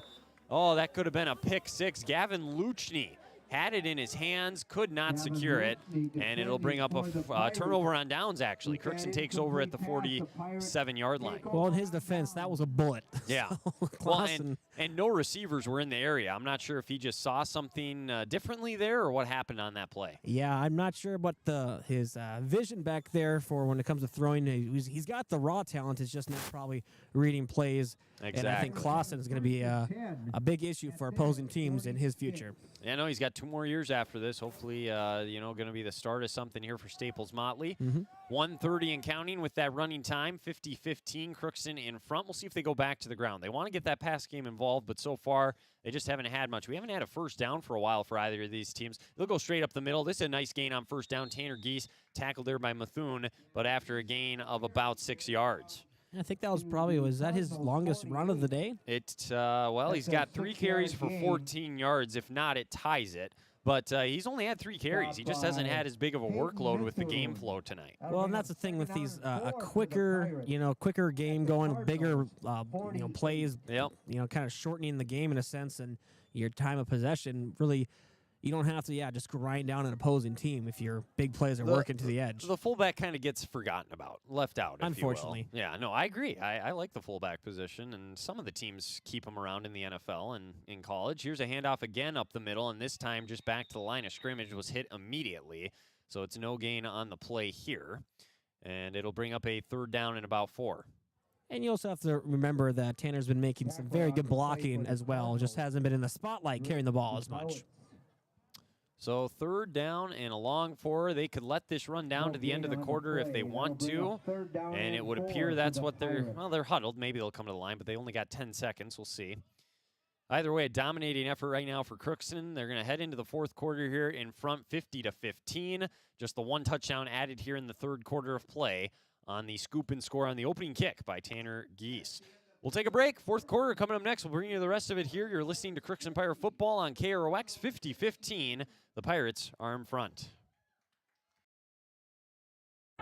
You're watching Crookston Pirate Activities on the KROX live stream. It's brought to you in part by Riverview Health, American Crystal Sugar Company, CHS Egg Services, Christian Brothers Ford, Bremer Bank, Grove Mechanical, Crookston Eye Clinic and Foston Eye Clinic, Crookston Valley Co-op, Hugo's Family Marketplace, United Valley Bank, the Benedictine Living Community, Villa St. Vincent, Ottertail Power Company, Crookston School District, Cess Vanderhoff, Andy Omen State Farm, the City of Crookston, and Tri-Valley Head Start, all bringing you Crookston Pirate Activities on the KROX live stream. Crookston on this Wednesday night. Wednesday Night Football, last week of the high school season before the section tournaments. Crookston has the football 3rd and 4 in front, 50-15 over Staples-Motley, a dominating effort as they look to get to 3-5 on the year, get a win on senior night. And right now, if you're the Cardinals defensively, try to get them into a 4th down here and see what will happen. The ball is on their side of the 50, so Crookston probably in 4-down territory at this point. Offense still huddled up on the sideline, although the whistle was blown, so they're probably going to have to move a little bit quicker than they realize here. Now they do trot on out, and they'll start that clock. So 12 minutes, and this one will be decided. Just kind of a matter of what the final score will be. Antonio Romero in the backfield. It looks like they got Tegan Lubinsky back out there underneath center. I doubt we'll see any of the first-string guys here for Crookston the rest of the way. Man in motion is Luchny. They'll give it to Romero up the gut, and he did not get the first down, but he does get about 3 yards, and it sets up a 4th down and 2. Yeah, this is pretty much, that play was determining if they were going to go for it, obviously. If there was a loss, they probably punted, but at this rate, just a couple yards, might as well go for it. Well, Erickson, look at this. Oh. They're going to send him out. You got to work on special teams too, I suppose. You're not wrong. You're not wrong, and this is a good kind of a tough area to punt from. You don't want to get a touchback if you can pin them back. I mean, yes, this is a very good opportunity to practice. Good snap. They're not going to get to it. Here's the punt. It's more of a line drive kick. It's going to drive the returner back, and Blue's going to let it bounce inside the 5 into the end zone. That is a 46-yard punt for a touchback by Erickson. Not his longest on the year. His longest is 48, but he almost matched it there and would have if the end zone wasn't as close up, I guess. Yeah, no, that was a good punt. If they had a little more air under that, he might have been able to get some Pirates back there and maybe down it. But either way, good practice, as you said, good reps, and that's what this game has kind of come down to, unfortunately, for Staples-Motley. I mean, they're still going to get some reps in themselves, but just on the wrong end of things. But, hey, that happens. For those just joining us, it was 44-15 at half. It's 50-15 now in the 4th. We got running time, have had running time since the 3rd. The coaches agreed to it. As here's the snap, man in motion. They give it to him on the run. It's Tappy. He cuts back. Oh, he got ran into there. A hard hit as he gets up across the 20 to about the 23. It'll give him 3 yards. It'll be 2nd and 7. But the offense, not much of a factor here in this second half, but that was the entire story in the first half, besides the Jaron Bailey pick 6, of course. So 2nd down and 7. Under 10 minutes to go now in this game. Pirates send up 5 to the line. It looks like Rutten's back out there as the QB in. Shotgun takes the snap. They'll hand it off the other way this time. Big hole. Racing into the secondary is Blue. He's tripped up by George Whitman across the 35 at the 36, 13 yards. That's Blue's longest run of the football game and the 11th first down for the Cardinals on offense tonight. Yeah, that was a probably touchdown-saving tackle, if not a huge play. That was a very good open field tackle to get him by the ankles there. Cardinals still going quick, even though they got the big deficit. They're going to keep playing as hard as they can tonight. They'll come up to the line. 9:17 to go. Shotgun once again in close. Man in motion is Blue. They'll hand it to him again. Coet blew it up initially. He cuts back, though. He's got some space, and eventually they tackle him around the ankles across the 40 to the 44-yard line. Give him a gain of about, we'll say, 6, and it'll bring up 2nd and 4. So he's got 43 yards on the ground. He is their leading rusher tonight. Most of the damage has been done through the air tonight for this passing attack, although just 1 completion here in the second half of play, or rather 2. They had the big one to Robinson and the one to Blue. Here's the snap. They'll hand it off, and that's going nowhere. Tackle for a loss. It was Tappy. Brought down in the backfield. I got to see what number that is. I believe 78. Clay Hansen. Yep. So Clay Hansen on the tackle there. That'll bring up a third down after the loss of a couple on the play. Well, coming up in the postgame show, we'll talk with Coach Labarski, talk to a couple of Pirates. We'll have to have a little production meeting off the air here and decide which ones we want to grab. Jaron Bailey will be one of them with the pick 6. Here's a throw. It's caught underneath. First down for Blue. He's across midfield into Pirates territory across the 45 to the 43, a gain of 13 on Blue's 9th reception of the game. He's got 138 yards and 1 score, and that's another first down. Well, Staples-Motley, it's good to see that they're still firing on their engines. They're still going.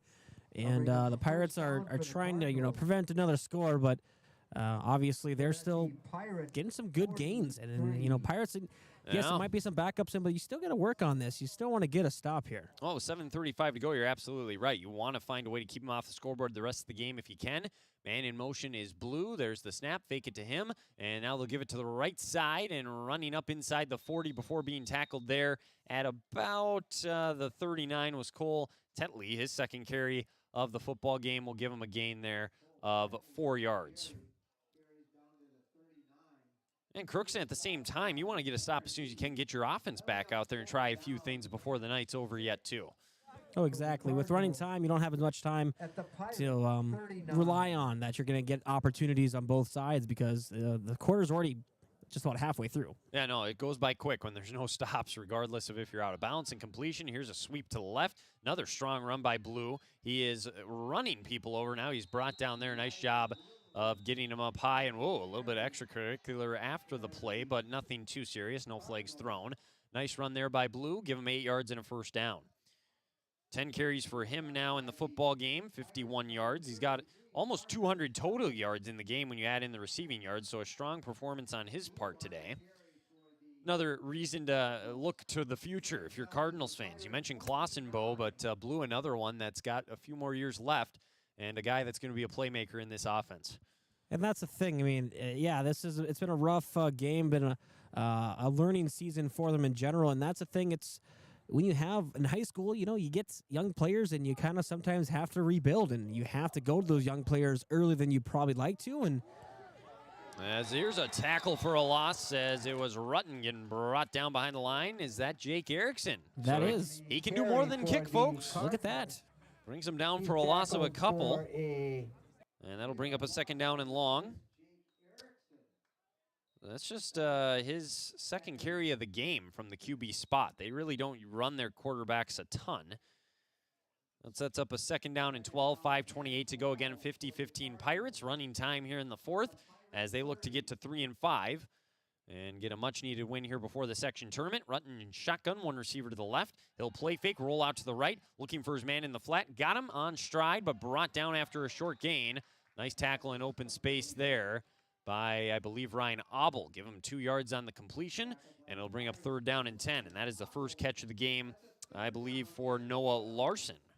Yeah, great defensive coverage right there. And again, I mean, allowing that short pass, but being close enough to close in and not allowing any yards after the catch, which has hurt the Pirates a little bit this game. And they actually room at the initial line of scrimmage, 3rd and 12, no gain. Man in motion is Blue. Rutten takes the snap. They'll hand it to him again. He's got room on the left. He is going to get swallowed up, though, by a couple of Pirates inside the 30 at the 27. Gavin Luchny was there to help provide the hit. Gain of 3, but now it's 4th and 9, and I would assume we'll see him go for it here. That was that. Might have heard that hit there. That was the two Pirates colliding together. They both popped up at least. Yeah, no, it was. They both gave each other a pat on the back, said, "Hey, good job." And we wrapped them up at least. So you love to see that. Some good team tackling still by the Pirates. 4:15 and counting here in the football game. 4th down and 9. They got to get to the Pirates 19 to keep the drive alive. This is one of the slower times they've actually come to the line here. They're usually pretty quick. Now they get there. Rutten's got 4 receivers. Kind of a weird formation. Here's that trick play again. They throw it out here. He's going to take off and run for it. Clausen ran into, knocked backwards by the freshman Connor Maresca, and now he's brought down. And it's a gain of 3. I thought he was going to throw that when he had a man open deep. He took off and ran. It's a gain of 3 on the pass, and that'll bring up turnover on downs. Crookston takes over. Give Maresca credit there. I mean, he took the hit. I mean, he stopped the run, but he took that hit.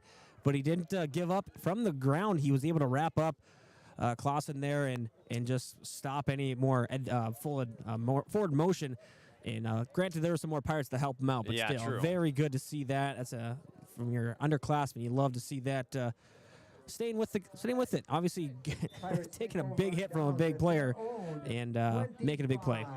And that is actually going to be a run because it was thrown behind the line of scrimmage. So we'll give them a gain of 3 on the run. Timeout Crookston with 3:06 to go. They didn't have the play they wanted in. Opportunity for some of the second-string guys, third-string guys to get some action here in the final 3 minutes.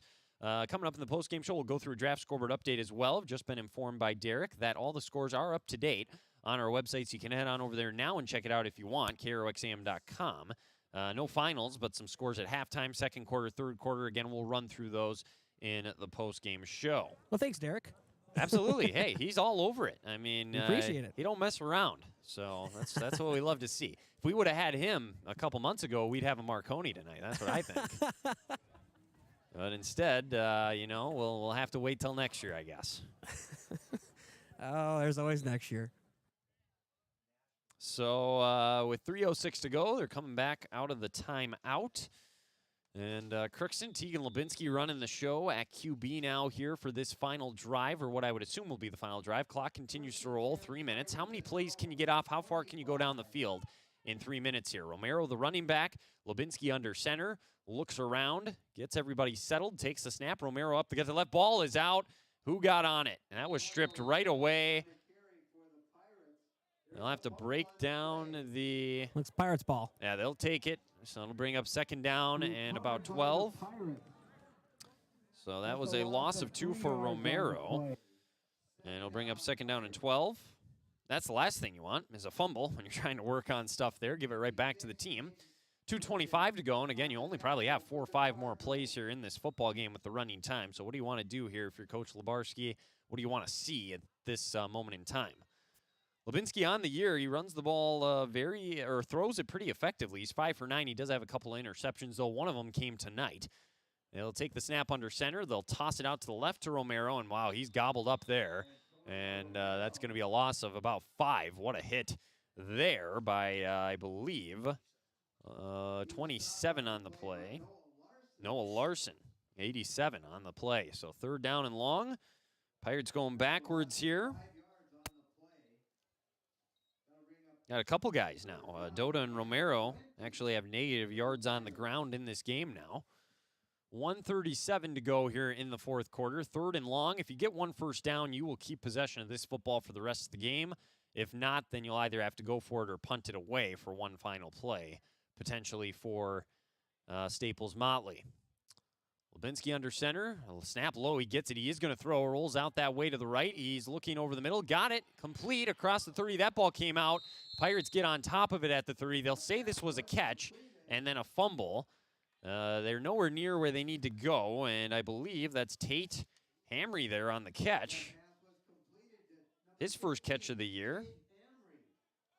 And it's a gain of, what do we got there, like 15 or 10? Gain of 10, we'll call it? Gain of 10, and they're going to punt now, so. Lubinsky's first completion of the night, Hamry's first catch of the year, but they'll punt it away 43 seconds. This might actually end up being the last play unless Staples-Motley takes a timeout. Erickson, 2 punts, 71 yards in the football game. High snap, he gets it, they're coming after it, almost block it. He gets it away, he falls down to try and get the call, isn't going to get it. As that ball rolls down inside the 30 to about the 28, give him a punt of 42. That average just going to keep going up. Another nice punt by Erickson. So that, I think, will pretty much do it, unless, again, they take a timeout. Looks like everybody's coming over, though. And, oh, there's the timeout. They want at least one more play. And nice little chant here from the student section. Love to see that. Thank you, seniors. A lot of work put in. They ended up with 11 out there tonight, so that's why they all got to play the first snap of the game. Kind of a little cool thing they were able to do. All of them played quite a bit in this one as well, made an impact. So fun for them. And the good news is this isn't going to be their last home game more than likely. I would assume they're definitely going to get a home game, kind of a matter of if they'll be the 3 or the 4 seed. With the way they played tonight and with the wins over Frazee and Hawley, I think they're going to be the 3, but hard to say. It is always weird to see what the seedings can be. I've definitely seen some odd seedings in my short time here at KROX. Again, the tiebreaker for me, at least, is what would be the cherry on top with the head-to-head victory over Frazee and Hawley. So I got to think they'll stay in front of them. And then, of course, Warroad looks like they'll be the 6. And then Barnesville 1, Pelican Rapids 2. So it's just kind of figuring out the middle 3. Shotgun here with 12 seconds to go. Looks like it's Clausen. He will take the snap back to pass. He'll just launch it deep down the left side, and it's going to be caught. No, dropped at the last second as Maruska kind of came up to intercept it, but it actually got over the top. Could not be secured there by the intended receiver, Hayden Regner, and that's it. Football game over. The final score in this one tonight, the Pirates get the win 50-15, a dominating effort for Crookston, and we'll keep it here because we'll get the You Are My Sunshine from Crookston here at the end of the game here. Once they shake hands, they'll head on over to the end zone. We'll get that. And then, of course, we'll have some post-game comments from the players, Coach Labarski, a scoreboard update. We'll go over the stats and more. All that coming up here in the post-game show. Bo, what are your thoughts, though, of this Crookston Pirate football team after tonight's performance? Got to be feeling a lot better heading into sections now than they did a couple weeks ago. Well, obviously, yeah, a big game to bounce back and really make some strides. And both sides of the ball, really.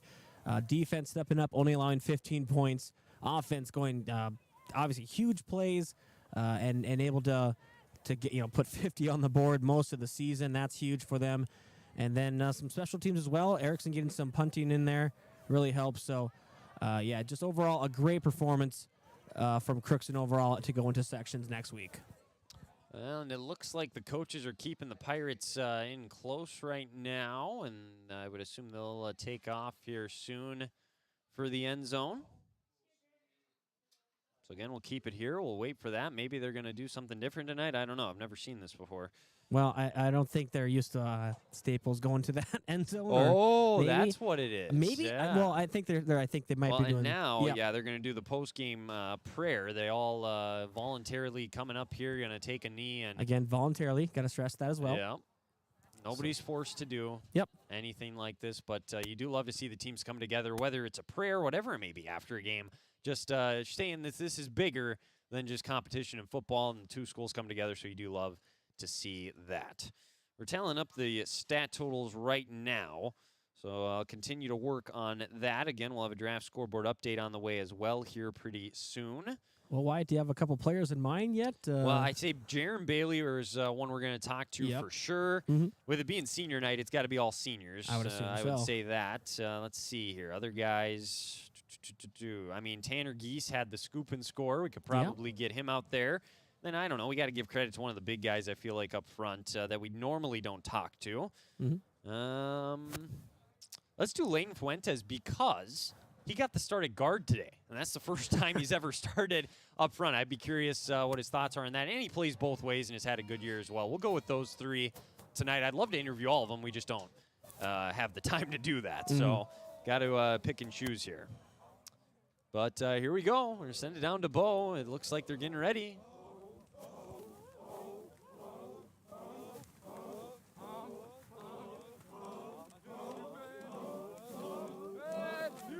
Sunshine, my only sunshine, you make me happy when skies are gray.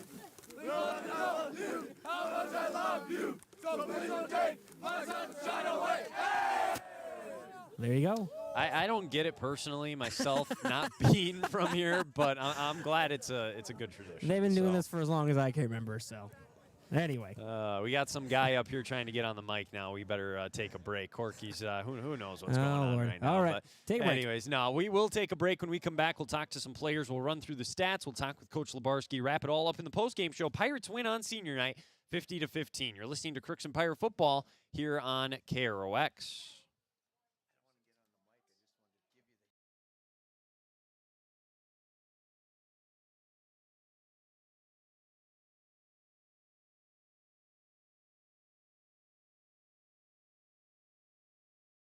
It's always growing season here at United Valley Bank. We're focused on growth for our customers and communities, success for farms and businesses, and improvement for ourselves. Partner with us, and you'll see firsthand just how much the right hometown banking team can change your perspective. Together, there's no limit to the heights we can reach. United Valley Bank, our roots make us strong. Member FDIC, an equal housing lender. Harvest is more than the act of reaping what you've sown. It's the culmination of months of hard effort, along with a few weeks of working 24/7 to bring the crop in. At Sesvanderhof, we're continuously working to develop sugar beet varieties that thrive despite the pressures from disease and the challenges of nature, so that you can end each harvest on a high note. Because sharing the pride of success starts with sharing the passion to achieve it. Sesvanderhof, a passion that grows. Tri-Valley Head Start Child and Family Programs offers child-centered, family-focused services in a community-based setting. The program provides health, nutrition, dental, mental health, family services, and parent engagement opportunities. Available for income-eligible children birth to 5 years old, as well as children with special needs, at-risk children, and families and pregnant women. Tri-Valley Head Start Child and Family Programs has centers in East Grand Forks, Grafton, Ada, and Crookston. For more information, visit tvoc.org. Exceptional people, exceptional care. Riverview Health is pleased to welcome Dr. Vanita Parikh to their team. Dr. Parikh is an experienced interventional pain management physician specializing in effective treatment options to increase functionality and comfort for daily living. For appointments, call Riverview Clinic at 218-281-9595. Dr. Parikh is seeing patients in both the Crookston and East Grand Forks clinics. Riverview Health. With the fall season right around the corner, Grove Mechanical in Crookston is ready to prepare you for winter. They suggest having your heating system serviced regularly to keep things running smoothly. A skilled technician will clean and service your heating equipment to ensure safe and efficient operation.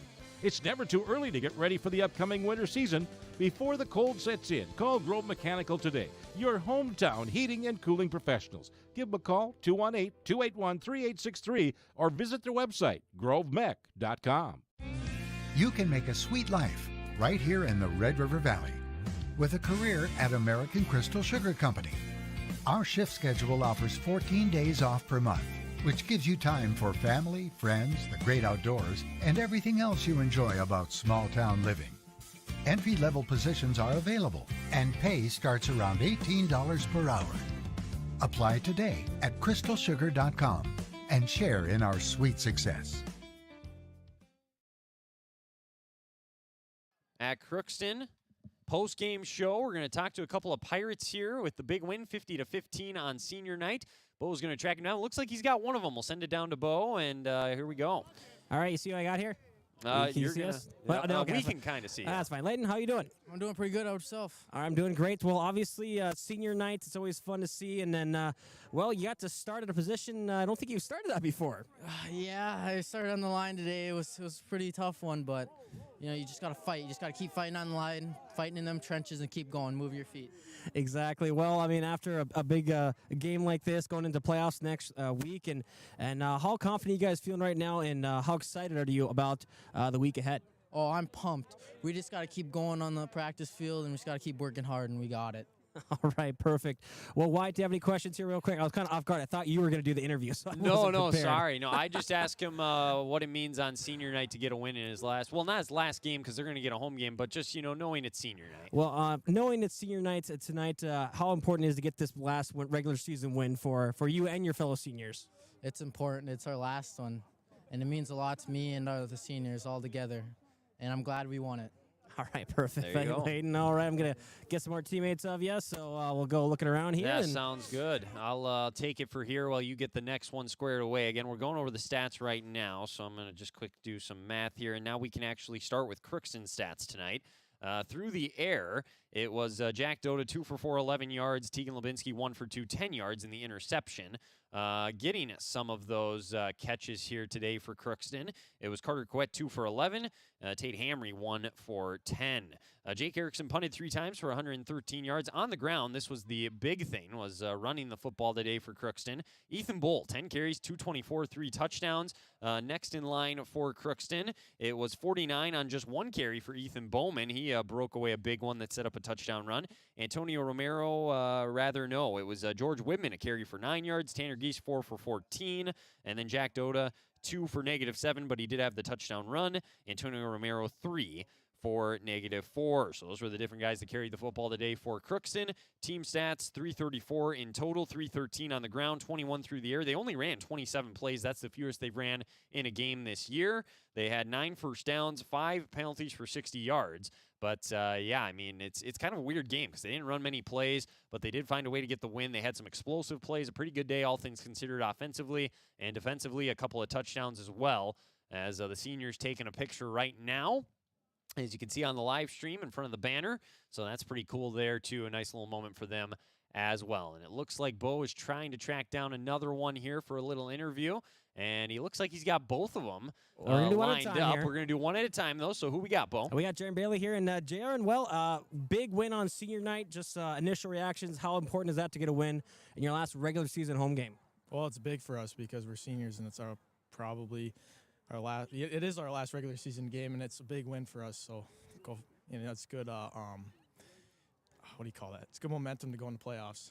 Yes, it is. And obviously, speaking of momentum, you had a very big play in this game with that interception, that pick six, the first defensive score of the entire season. Just go us through that play. How did you read the play, and then just what were your thoughts as you were sprinting down for that touchdown? Well, I was reading my key, and, the linemen, it was a little too easy to get through. So I was like, oh, it's a screen. So I stepped back, and I read the play, and I just, no one was catching me, so I was going.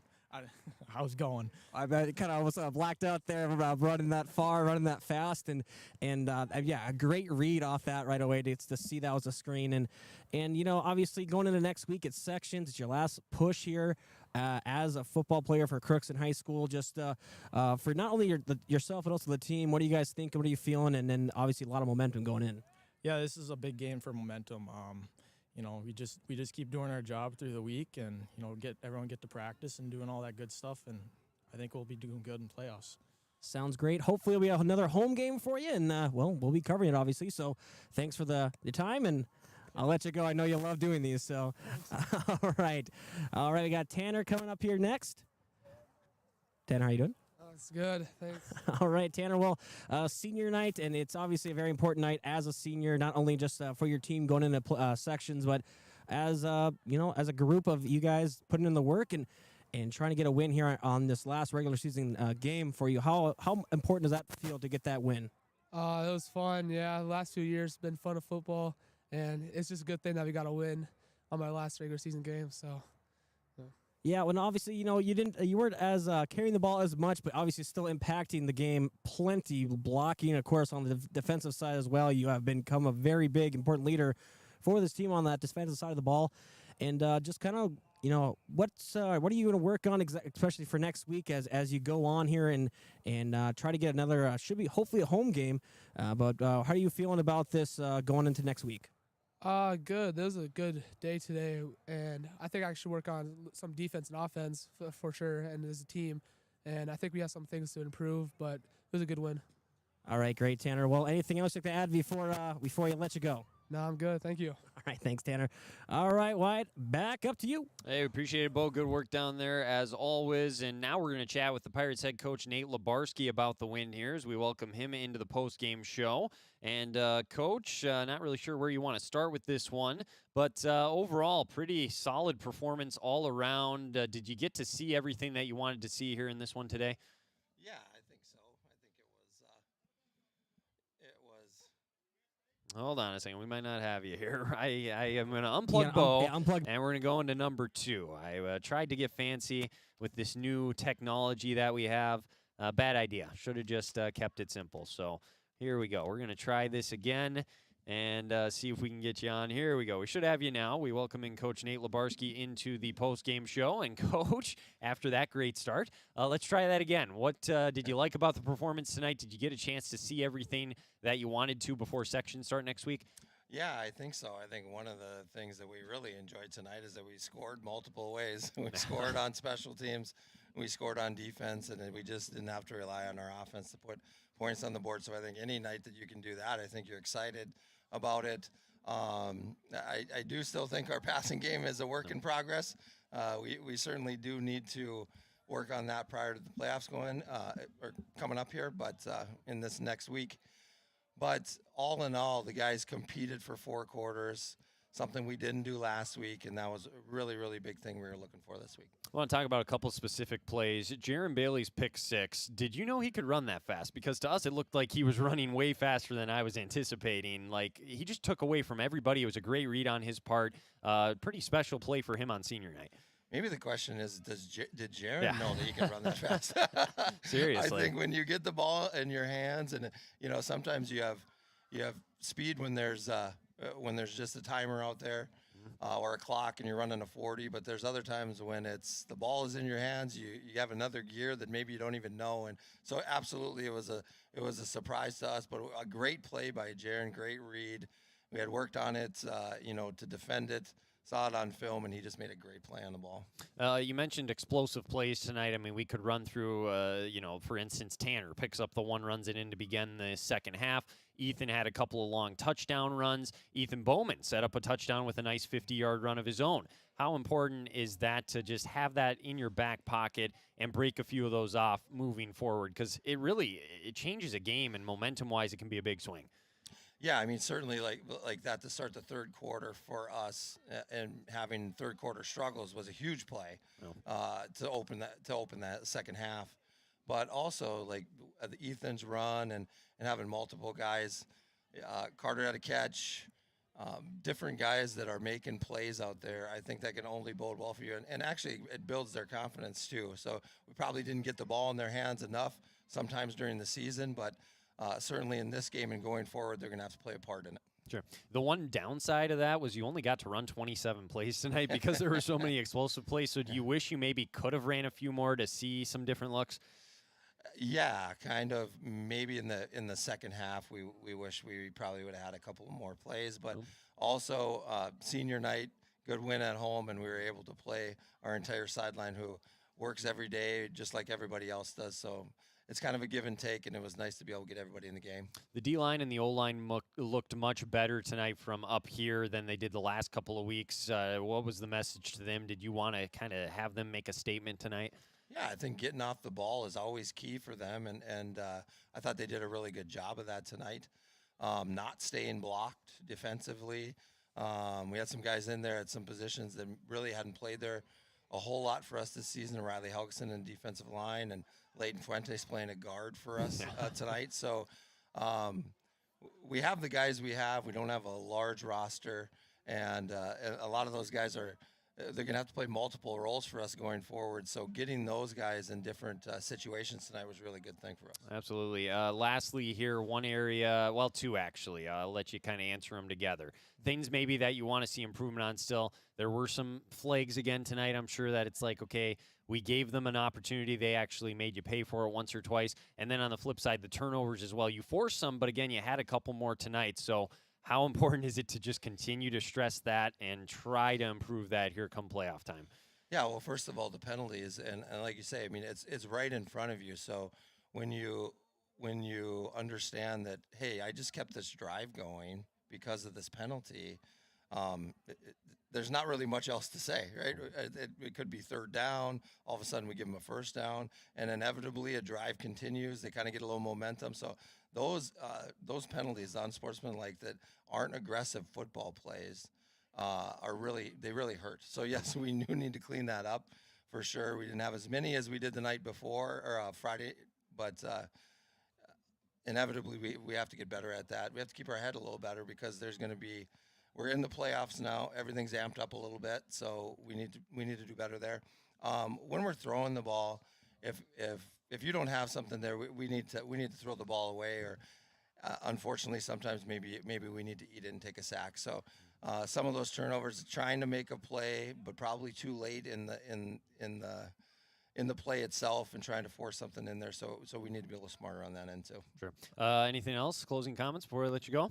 No, I just I want to thank our seniors. I mean, it was a great end to the regular season. I think our goals as a team are certainly just starting now. All the practice is done during the regular season, and now we get to go to the playoffs. And it's going to be a great group of guys to take into playoffs and then look and see what we can do. Hey, we're looking forward to it. Best of luck. We'll talk to you then. All right, thanks, Wyatt. Head coach of the Pirates, Nate Labarski, joining us here in the post-game show on KROX. We'll have his comments up on our website with the story, some pictures, and more, KROXAM.com. We'll take another break. When we come back, we will dive into our draft scoreboard update, wrap things up here in the post-game show from Crookston. The final score, 50-15. You're listening to Crookston Pirate Football on KROX. Shopping for groceries is easier than ever with Hugo's Family Marketplace. To simplify life, Hugo's offers convenient online shopping with delivery or curbside pickup at gohugos.com. Even better, shop on the go with the Hugo's Family Marketplace smartphone app. Download e-coupons, recipes, grocery lists, weekly ads, and place your grocery order right from your phone. Save time and save big with Hugo's Family Marketplace, your hometown grocer since 1939. You're gonna find more low prices, more great stuff when you go to Hugo's. At Crookston High School, we really have a lot going on. There isn't that much going on. Oh yeah? We have softball, baseball, track and field, soccer, swimming, tennis, golf, volleyball, crap shooting, hockey, basketball, wrestling. So we have a lot of sports. And there is orchestra, band, choir, visual arts, speech, theater, Leo Club. And Crookston is one of the highest academic schools in the region. Really? Yeah, really, especially in math and science. I guess we do have a lot going on. Yeah, and that's why Crookston High School is my education destination. Welcome to Andy Oman State Farm. We're located on 423 North Broadway, next to Holiday in Crookston, Minnesota. Third generation agent with State Farm. We've got a team here with over 75 years of experience, 6 of us fully licensed, here to serve you. We know insurance is about a promise, and we're here from the beginning to throughout the whole process to deliver on that promise. Nobody likes to wait on hold, and neither do we. Give our office a call where a cheerful voice is ready to help you right away. Call 218-281-3643. The Crookston Eye Clinic is your hometown eye clinic. Whether you have cataracts, glaucoma, macular degeneration, or perfect vision, it is important to have your eyes evaluated to keep them healthy. The Crookston Eye Clinic is open Monday through Friday from 8:30 a.m. to 5 p.m., but on Thursdays they open at 9:15 a.m. They also have a second location in Boston to offer you even more appointment options. If you've been wanting to try contact lenses or looking for a new pair of glasses, the doctors at Crookston Eye Clinic are available to see you. Doctors Forget Smith and Jananetta are all accepting new patients. Call 218-281-2020 for the Crookston and Boston Eye Clinic, the best care in sight.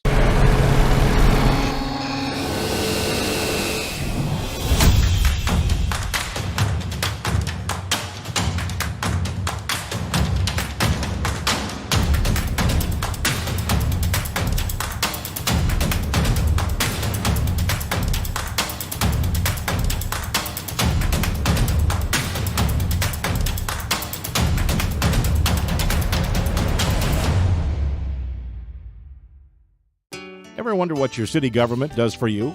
They provide police and fire protection, emergency and disaster preparation, building code and zoning enforcement, street repair, cleaning and snow plowing, curbside garbage and recycling collection, plus spring and fall cleanup weeks.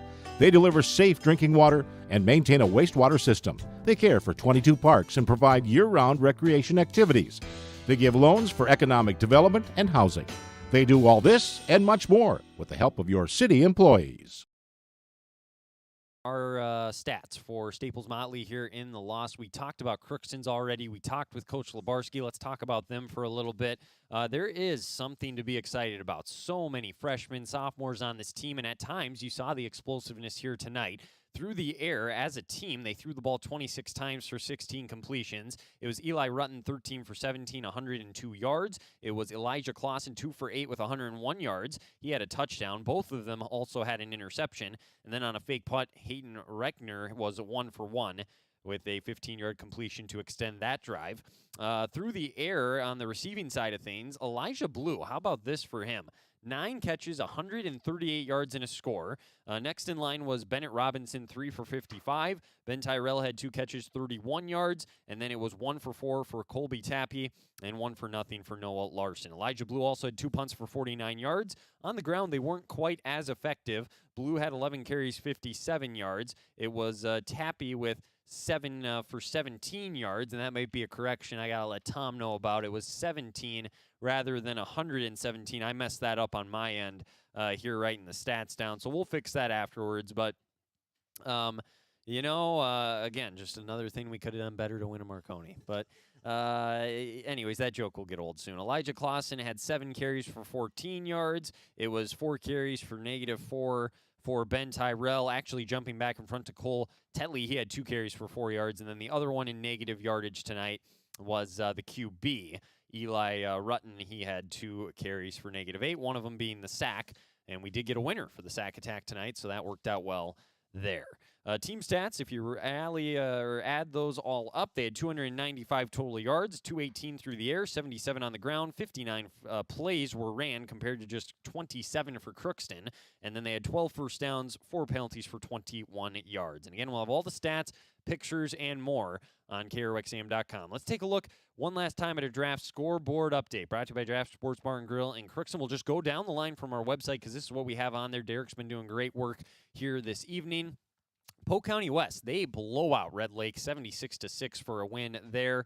Adaborp West is up on Red Lake County 22-8 at half. So Adaborp West looking for a statement win before the section tournament. Verbal Trammy, no surprise. They finished 8-0. They beat Cass Lake Bena 52-0. East Grand Forks takes care of Fergus Falls 36-7. Or rather, that's still in the fourth quarter, but they're going to get a win there. At halftime, it's Thief River Falls up on Park Rapids 24-14. War Road beating Fosston 14-0 at the half. That very easily could be the Pirates' opponent next week. At halftime, it's New York Mills 14, Monoman Waban 8, as New York Mills tries to hand the Thunderbirds their first loss of the year. Barnesville up in the second quarter 21-6 against Hawley, but hey, somebody scored against them, so there you go. Pelican Rapids up on Breckenridge 34-18. Detroit Lakes up on DGF, or rather now they're just tied at 14-14 in the third. Moorhead winning at half over Rogers. We won't run through some of the other ones. We can tell you Nevis is up on Norman County East Hill and Hitterdall 14-8 as well. And the Timberwolves 65-52 at the half. They got the lead trying to get to 1-0. You can't go 82-0 without starting 1-0, everybody. That'd be great. Be a good start there for them. But anyways, that is our draft scoreboard update. We'll get the final scores up later tonight. And this has been Crookston Pirate Football here on KROX. Again, the final score is 50-15. They pull out the win here this evening over Staples-Motley. They finish the regular season 3-5. Staples-Motley drops to 0-8. For Tom Lezon, Bo Melby, along with Blake Fee, who I guess took off right away. I didn't see him take off. Derek Martin back in studio. This is Wyatt Morrell signing off. Enjoy your Wednesday night.